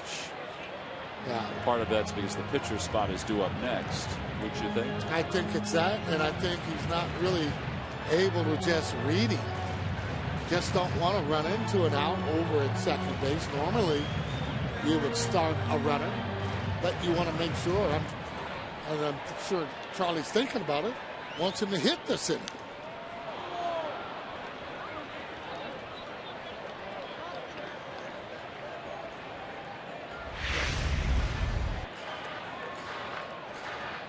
Look at this now as he's got him gun shy, so when he picks that leg up, he's just about automatically going back there in a second.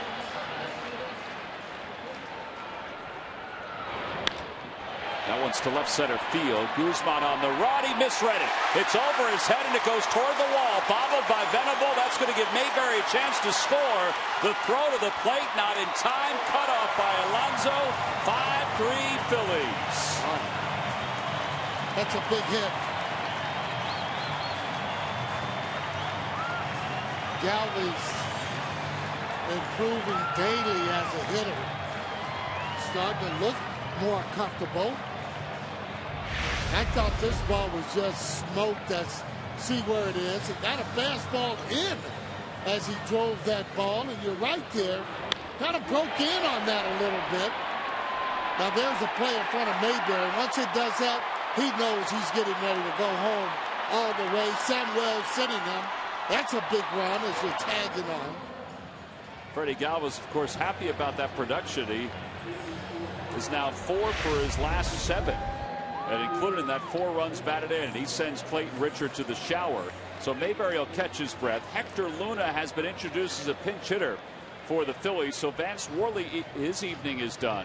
So is Clayton Richard. So Worley goes 6 innings. This is an AT&T call to the bullpen. Our first pitching change of the night here at Citizens Bank Park.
Astros, it's Teva Respiratory Asthma Awareness Night, and all fans will receive that cap right there. It's for every fan, not just youngsters, not just the older fans. It's for everyone. Go to Phillies.com to get your tickets so you get a chance to see the Phillies and the Astros, and you also get that great Liberty Bell cap. Again, it's Teva Respiratory Asthma Awareness Night. Freddie Galvis, sanitaries and stirrups and Liberty Bell and all, is over at second base with an RBI double that has given the Phils a 5-3 lead and has sent Clayton Richard to the bench.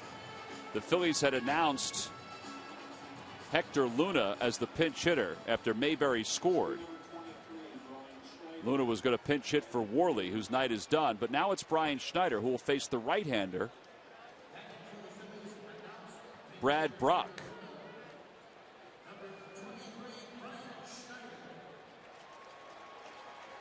Tenth ball game. 0-1, a 3.12 earned run average. Kid from Monmouth University, which is in central New Jersey.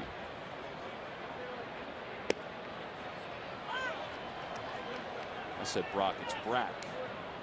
And I knew that too coming in. Anyway, he's from Monmouth University, Sarge. Okay. The Hawks. Went to Freehold Township High School. The Patriots, just in case you're wondering. Yeah, well. You got all those, don't you? Yeah. Well, I grew up going to a ton of basketball games at Monmouth University. Not too far from the McCarthy House down the shore. once you play basketball, you should really be able to play a little bit better, don't you think? The 1-1 to Schneider inside 2-1. That conversation was for a long time ago. Oh, okay. See Charlie kind of managing now every opportunity. It looks like he's going to try and get a run. He just gave up 2 spots or 2 hitters for this one spot. So we get a miss, 2-2.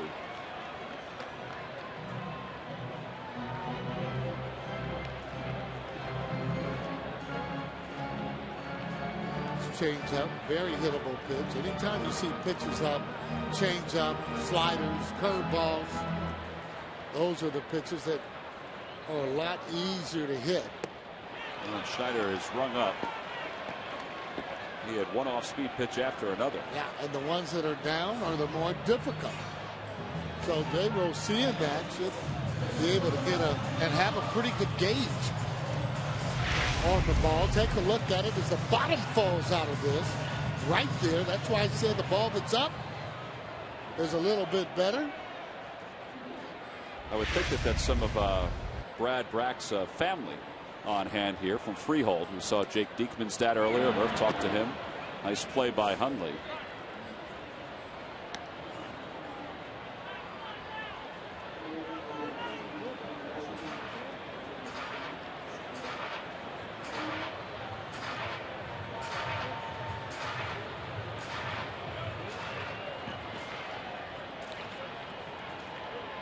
One ball, no strikes, the count to Rollins.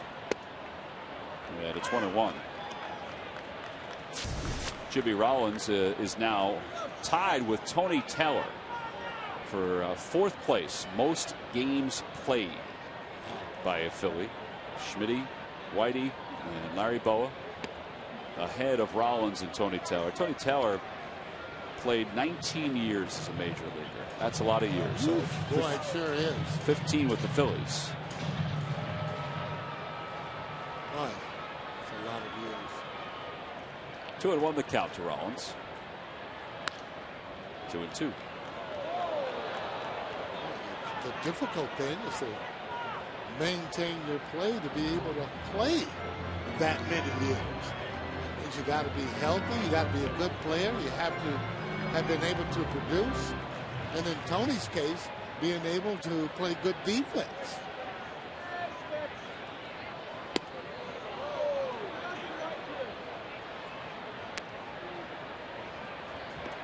That ball riding in on him on the inside.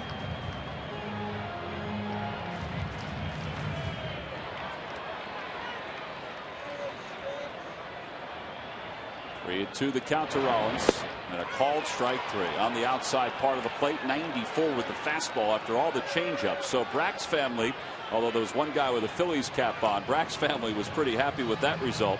The Phillies do get a run on the double by Galvis. They'll take a 2-run lead into the 7th.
Well, Phillies have hit some home runs here tonight. John Mayberry Jr. is first. Carlos Ruiz with a 2-run home run. Vance Worley a solid 6. He's gone now after 9 strikeouts. Yonder Alonso is first of the year. Clayton Richard out in the 6th inning. And Brack came in, did a good job. Brock threw some change-ups and got a couple hitters out. So, well, they're going to turn it over to the bullpen, and with better results, hopefully, starting tonight, Tom. Yeah, the bullpen, and here are the numbers: 5.47 earned run average overall. You see Bastardo's numbers: 1-1, a 2.25 ERA. The bullpen's ERA is last in the National League by a pretty good margin, and it's now 2-0 to Hudson. They've allowed 21 earned runs in their last 7 games and 14 earned runs in their last 3 games. 2-0 the count to Hudson, who is 1 for 2. Now 3-0. Brad Brock came on and was able to pick up for Clayton Richard by getting the only 2 batters he faced with strikeouts. Now Gregerson and Mikolas are both warming in the pen for the Padres. Yeah, no hit for him in this inning. For Brock, 3rd hitter scheduled. So they have to get somebody up.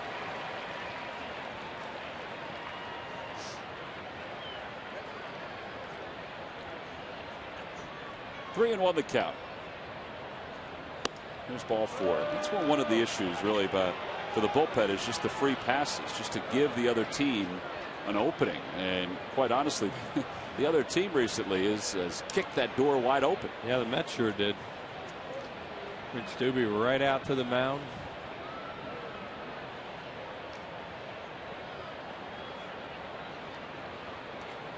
Well, Brock, who cleaned up for Richard, is looking on, and as Will said, we'll have somebody back for him. Looked at his numbers when he came in, and they were well under 200 for left-handed hitters. So the first thing you think is, all right, what's he have? What's the trick pitch? Does he have a good changeup? Yeah, got a good changeup. Oh, these lucky fans are tonight's Citizens 7. They will each receive a prize pack courtesy of Citizens Bank. Citizens Bank with the most 7-day branches in the Philadelphia area. To find a branch near you, visit citizensbank.com. I wonder how many of their guys are available to come off the bench tonight, because some of them were ill and had to be scratched before the game. Carino shows bunt, takes inside. Yeah, the guys that were scratched were Maben and Bartlett. That could be one of the reasons why James Darnell is in the on-deck circle. I don't think he's going to bunt here for a run. You never know. Popped him up. Rollins a few steps onto the grass for the first out. It's a big break right there, because you think they'd have had him stand there until he threw at least one strike.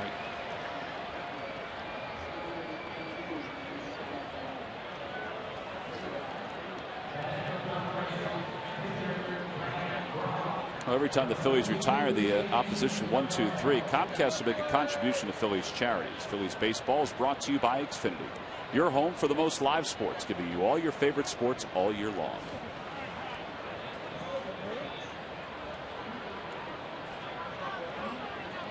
Darnell, who made his major league debut last year with the Padres, played in 18 games, hit .222. His numbers in Tucson this year, pretty good across the board. 21 runs batted in 31 games. He also hit 7 home runs. And the first pitch low, 1-0.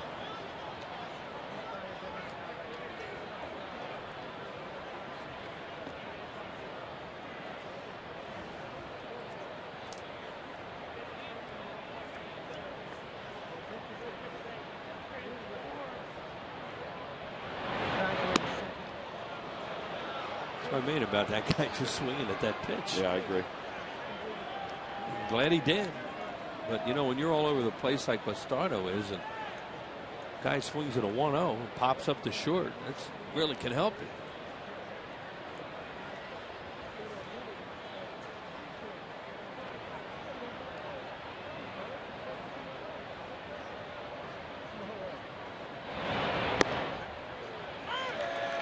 On the Toyota Major League scoreboard, an update from St. Louis, where the Braves have taken a 2-0 lead. Both runs on passed balls. I think Yadier Molina came back tonight. Yeah, that's what I thought he was back too. We have to check and see if he's in the game. Grounder foul. Who's pitching that game for the Cardinals? Have to look that up and see if he's got wild into dirt stuff too. Well, Carl will handle that for us. Well, Molina's definitely back tonight. They were making a big deal of that today, that he would be back in. And it's Garcia, Jaime Garcia. Yeah, he's not a nasty in the dirt guy. 2-2 pitch. 3-2. Well, you have to see those to believe it, I guess. 2 pass balls on Molina, unless he got crossed up.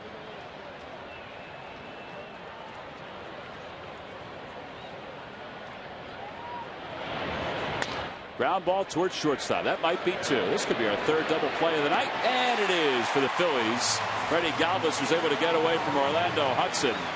So 3 straight innings. The Phillies have ended the inning with a double play. 2-6-4-3, 1-5-4-3, and the Phillies' young second baseman able to stay in there once again and make a clean throw. We'll be back right after this.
Here we go. We'll give you the question one more time. Who holds the Padres single-season club record for complete games with 25? Got to be Randy Jones.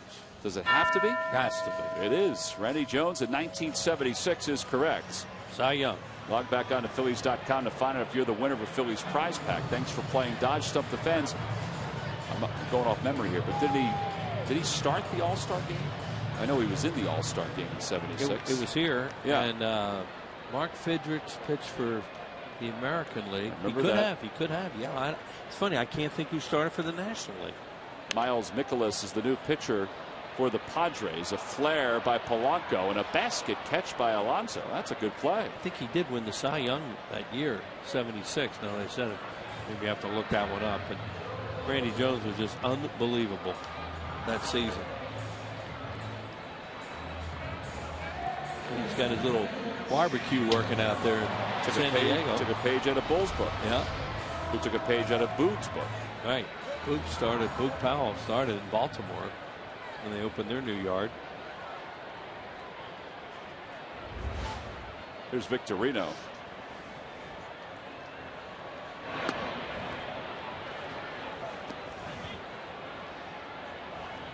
Victorino is 1 for 3.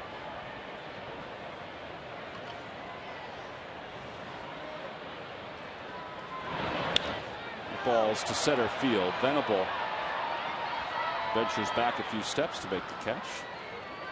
2 outs. Pitcher they've never seen before, and he's thrown 3 pitches. You know, that's one of those things where, you want to go up there more or less and let him throw a few and get a little feel for what he has or doesn't have. But I guess they like what they saw.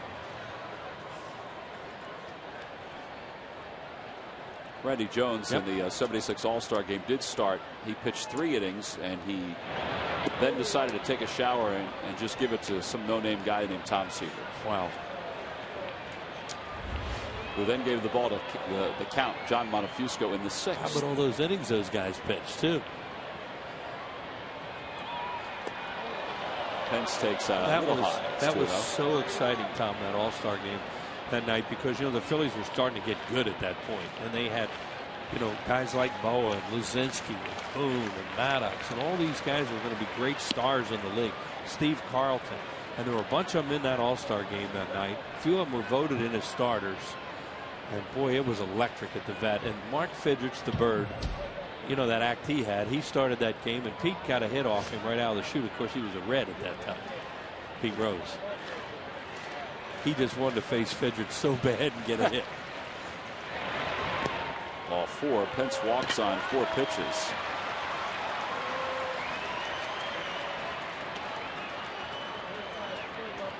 Time now, Wheels, for our Coors Light Freeze Can. This is how you do it. Nice play by Victorino. And this is how you probably not do it. And we had a little discussion early in the game about diving. And when you dive, you are helpless. Coors Light Freeze Can brought to you by Frost Brewed Coors Light. I don't know, Wheels. I've seen that guy slam dunk a basketball. He can usually jump pretty good. Probably would have been better off to take that one on one hop. Wiggett to take slow, 1-0. That little under control, one hop. You keep it to a single. Keep the double play in order. Just personal preference means nothing. I once saw him leave from a step inside the free throw line and let one go down at Princeton. Oh, yeah, he looks like a great athlete. But he wasn't going to catch that ball. No. Unless he was about 7'5". Shane made a nice play early. 1 ball, no strikes, the count to Wigginton. And a throw over first.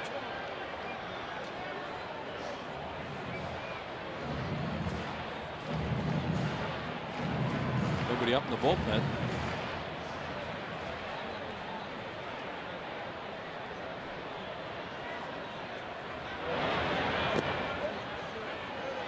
Cashman Say throws in the mid-90s. His out pitch is a curveball, and there it was.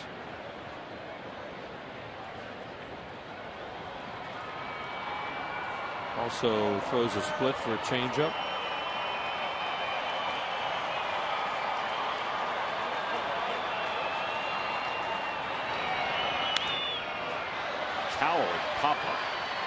Hundley off with the mask, and that'll be back into the Diamond Club.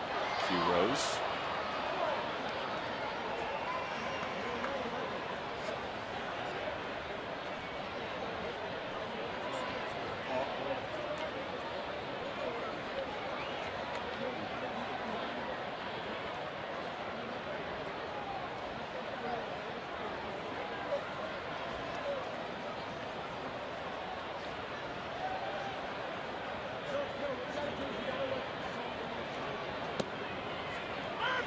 Ball seemed like it jumped at Wigginton. It's 2-2. 94 on the gun on that one.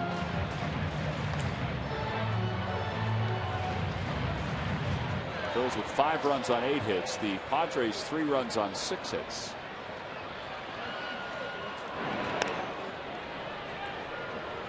Kid really doesn't have much of a move. At least we haven't seen one.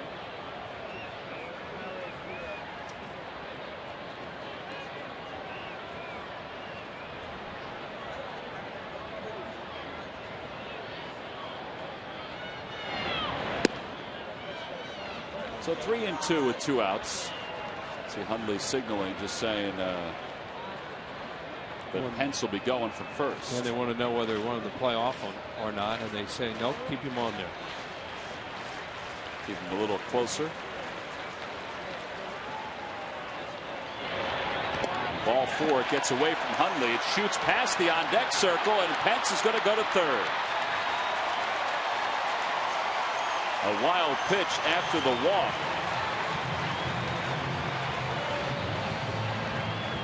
So first and third for Carlos Ruiz.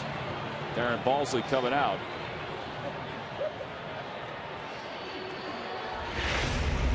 Yeah, he goes after him with that out pitch, which they say is that curveball of his, and that was a big old biter, and it bounced away. And Pence is running. Now he looks in. Now he sees it going up the first baseline and easily walks into third base. Now you have Ruiz up, who's been on base 3 times. He has singled. He's an infield single. He's homered, and he's walked. With 2 outs.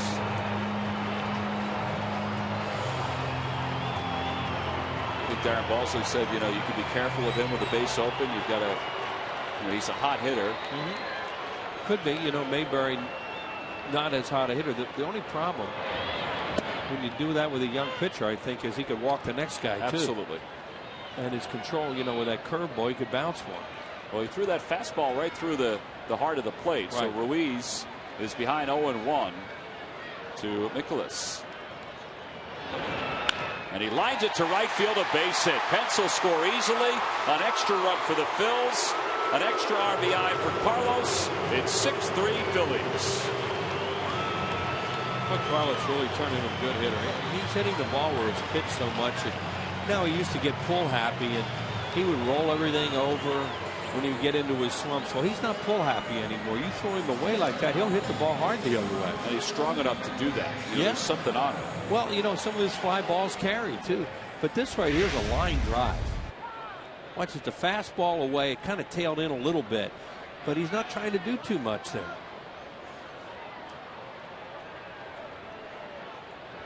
Yeah, you deserve to clap your hands there. You were really a good-looking hitter right there. Well, now Mayberry with 2 on. Started in spring training.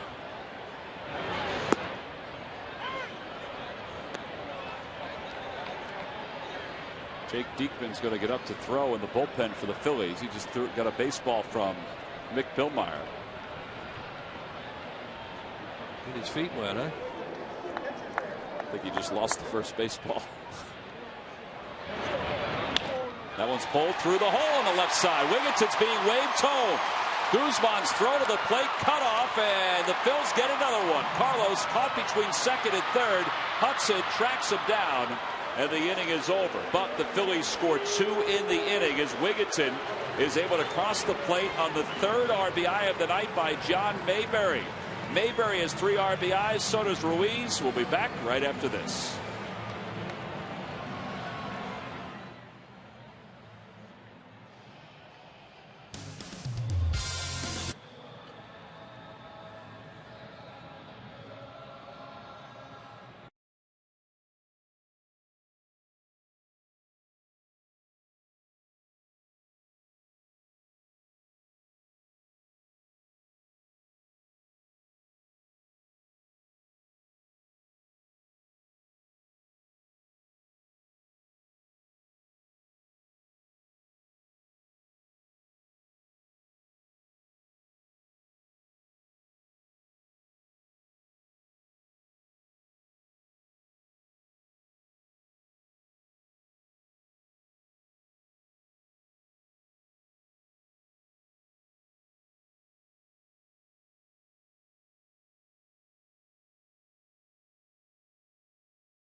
Phillies baseball is brought to you by McDonald's. Get a large sweet tea for $1. By Thomas Jefferson University Hospital. Call 1-800-JEFF now for an appointment. And by Nissan. Get to a Nissan dealer for great deals on innovation you can count on. Innovation for all. Phillies are up 7-3. Carlos Ruiz is a big part of that. He has 3 runs batted in. He drove in one of the 2 runs in the bottom of the 7th. John Mayberry also has 3 RBIs. He drove in the other one. Antonio Bastardo still out there. But Venable shows bunt, takes upstairs. It's 1-0. Yeah, that's just taking a pitch. John's had a good night. Hopefully it's a good sign of things to come. Yeah. There's a strike, 1-1.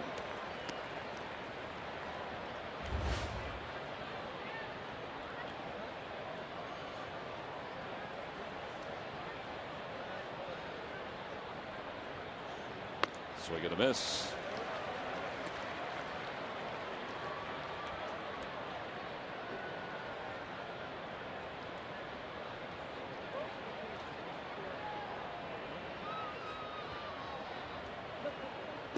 Swing and a miss and a breaking ball. First strikeout for Bastardo. He's kind of found his location, at least for that one batter. And here comes Chris Denorfia. Hey, 2 fastballs early. He got Venable to chase one. He took another one. And now he goes after him with a slider and got him. Denorfia is 0 for 3. He has struck out twice. He's also grounded into a double play. Polanco's even with the bag at third. Denorfia takes outside.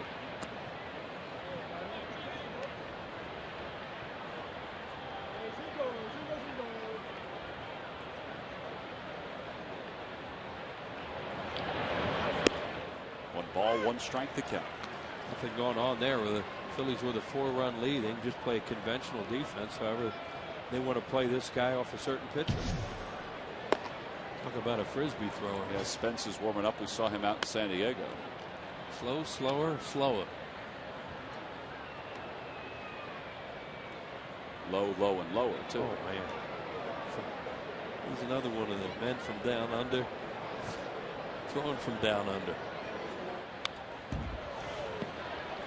The backswing got Ruiz. Yeah, he got him. Boy, you get beat up so much back there. Poor catchers. And now you get hit with a bat.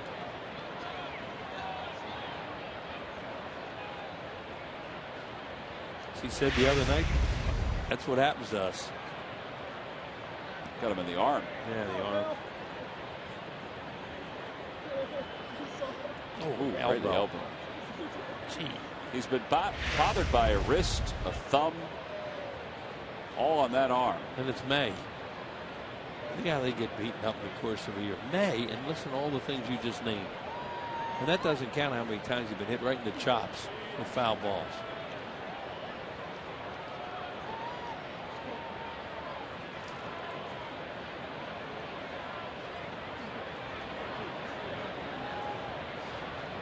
Two-two pitch. Fouled it away.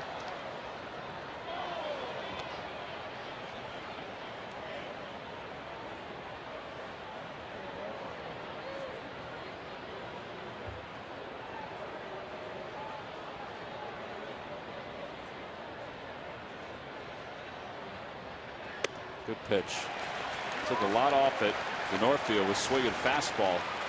It was nowhere near that slider. So back-to-back strikeouts for Bastardo.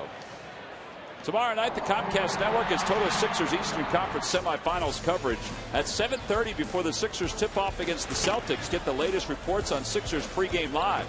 Then after the game, go to the Comcast Network for highlights, analysis, and interviews. Only on Sixers postgame live. Total Sixers playoff coverage before and after Game 1 on the Comcast Network. Comcast Cable Channel 8 and in HD wheels, it's 201. Yeah, in Philadelphia, it's always fun playing those guys in the green unis. Foul ball, but it's 0-2. Remember a lot of good games against that team over the years. Uh-oh. All right, he's going to get the baseball, and he's probably going to have to leave the ballpark. Yeah, that'll be the end and he of got that. one earlier, too. He didn't need one. No, he didn't. He was a little greedy. Can't do that. Can't run on the field. Here's the 0-2 pitch. Swing and a miss. He got him. He struck out the side with one different slider location from one batter to the next. So 1, 2, 3 go the Padres. Bastardo picks up 3 strikeouts along the way. First he got Venable. This slider away. The next one to Denorfia may have gotten away with one. The next one to Headley, well, that was a good one. And we go to the bottom of the 8th here at Citizens Bank Park.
The ballpark offers a variety of unique spaces and on-site catering available year-round. Take advantage of all the ballpark has to offer, from tours to fan and visiting usage to the Diamond Club. Call the special events department at 215-5100 or visit Phillies.com/special events. Teacher Appreciation Night tonight here at the ballpark. We go to the bottom of the 8th inning. Phillies have gotten some clutch hits. They've left some runners tonight, but they've got some clutch hits. And now Josh Spence will pitch the bottom of the 8th. 0-1 with a 4.82 earned run average. And Spence will face Galvis, a pinch hitter, and then the top of the order. Juan Pierre is out on deck.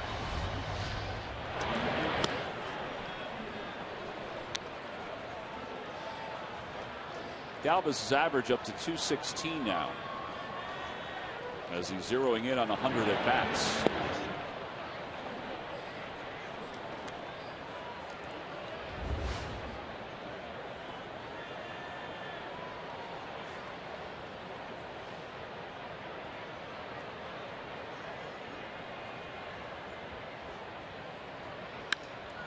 Fly ball, shallow center field. Galvis is retired. 1 out. Time now for our Liberty Mutual defensive play of the game. Heck of a play by Ty Wigginton. He just booted a ground ball, and now he has a really tough play to his left. Gets up, tags a bag, 3rd out of the inning. That ball gets down the line. That really could have been a big-time problem for the Phillies. And Liberty Mutual defensive play of the game brought to you by Liberty Mutual Insurance. Responsibility, it's your policy.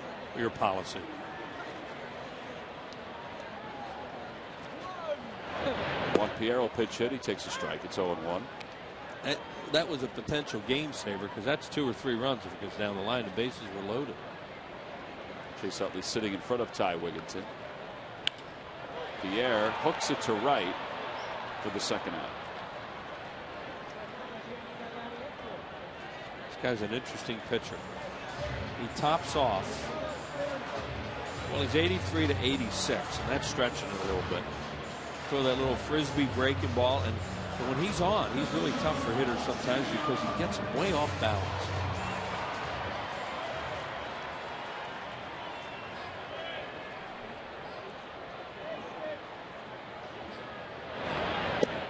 strike to Rollins at the knees, 0-1. By the way, the Phillies have officially announced that Scott Podsednik has been dealt to the Red Sox for cash considerations as Rollins rolls over on 1 to 3rd. It's a 1-2-3 inning for Spence. So we go to the 9th inning here tonight. The Phillies offense has managed 7 runs on 10 hits. It's Alonso, Guzman, and Hundley, hopefully to finish it off.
By 4 as we go to the top of the 9th.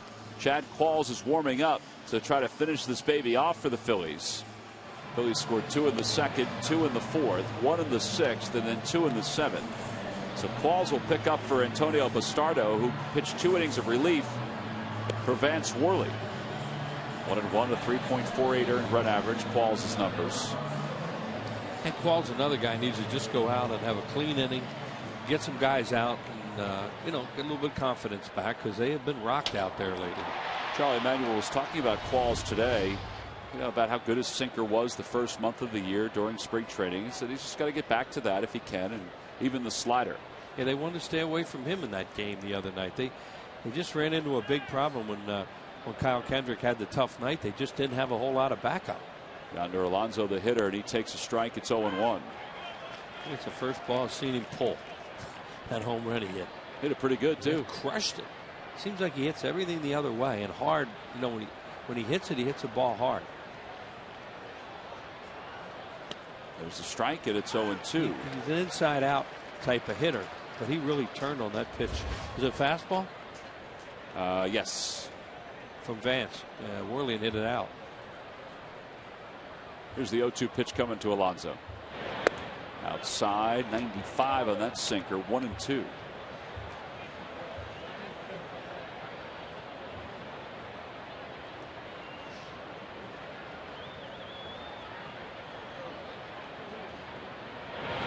Got him. Breaking ball, 1 out here in the 9th. Pretty good start. 4 straight strikeouts for Phillies pitching. It'll bring Jesus Guzman to the plate. Chad Qualls has been talking a lot about his mechanics. And Murph, what did he do? He took out the iPad the other day to show it off to you, huh? That's right. He's using modern technology to help himself out. He said he took a look at video of himself earlier this season when he was really pitching well, and then lately where he wasn't being quite as effective. And he said he noticed that at his balance point, just when he lifts his front leg up, he was leaning forward. So he said he needs to be straight up and down and then come forward.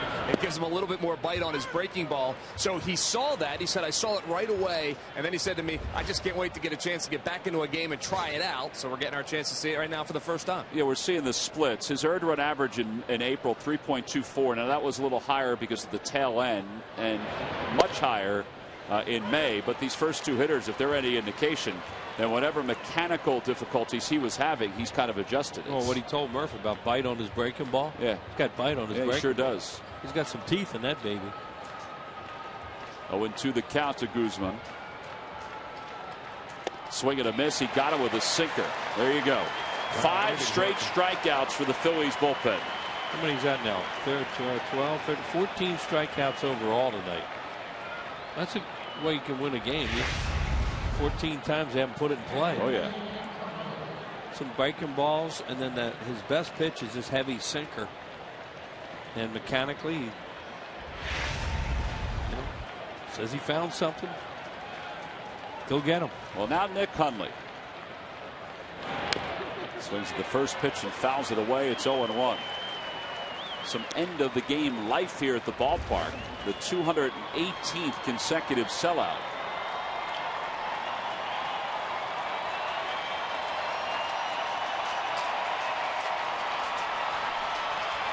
It's 0-1. Phillies have lost 5 of 6. The 2 in Washington, the 3 to the Mets. The Mets have come back and tied up the Marlins, have the bases loaded in the 8th inning. They're late innings there when we saw what they did here.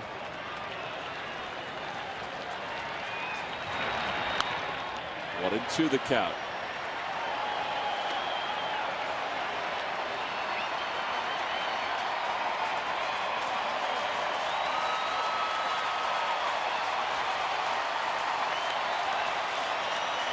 They're on their feet, 44,000 plus.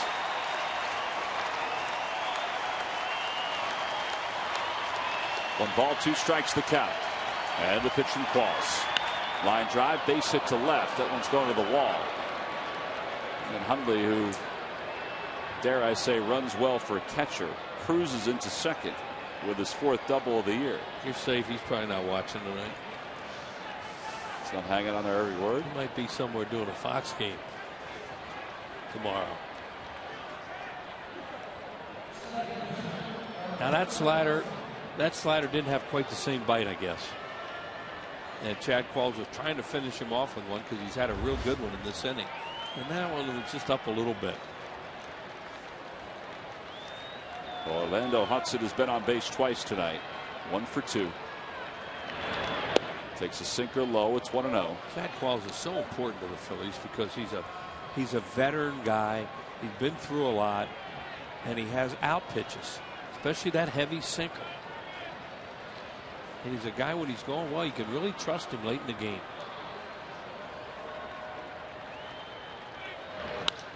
To center field. This should do it. Victorino goes back. He's under it, and the Phillies have won game 1 of this series over the San Diego Padres. There was a lot about the pitching tonight, but it was even more about the offense. John Mayberry and Carlos Ruiz combined for 6 runs batted in. Both homered in tonight's ball game, and the Phillies win it 7-3, and at least for the time being have eased their minds after being swept by the New York Mets. Well, Carlos Ruiz is our Chevrolet player of the game. 3 for 3. The home run, 3 runs batted in, and 2 runs scored. He's been really the best hitter for the Phillies since day 1 of this season, and one of the best hitters in the National League. So his home run gave the Phils some breathing room. His RBI late helped the Phils along. Charlie Manuel didn't really want to talk about what the meeting would do for his team. If anything, it's helped them refocus a little bit. They win at 7-3, and a guy that had a big night and is actually starting to churn a little bit at the plate is John Mayberry, and he's down on the field with Greg Murphy. Murph? All right, thank you very much, Tom. And John, you got things started off the right way in the bottom of the second, really swinging the bat well. Take us through that at bat, the 2-run homer. Oh, just a 1-0 pitch. I'm looking for something out over the plate, something I can drive. He left something out over the plate, and I was able to put a good swing on it. From where I'm sitting, it seems like over the past week or so, you really have been starting to swing the bat well, hitting a lot of line drives, and they're really starting to fall in now as well, which certainly is good. Do you feel like you're swinging the bat better now? Yeah, it's nice to get a few results here and there. I've gotten to play a little bit more of the recent past, so I think that's helped, just get me more comfortable up there. There's been so much talk about the meeting you guys had with Charlie and trying to get this thing rolling again, like we know you guys can do. Was there a different kind of feel as you guys took the field today, a little bit maybe more comfortable and relaxed? Yeah, Charlie definitely inspired us with his speech. He's a great motivational speaker. He's always positive. But, sometimes it gives you a little pep talk like that, and you really respond to it, and I think that's what you saw tonight. Well, certainly responded tonight. John, thanks a lot for your time. T-Mac, back upstairs. All right, Murph, thank you very much. 14 strikeouts combined for the Phillies pitching staff. They win it tonight 7-3. A good feeling to walk off the field with a victory.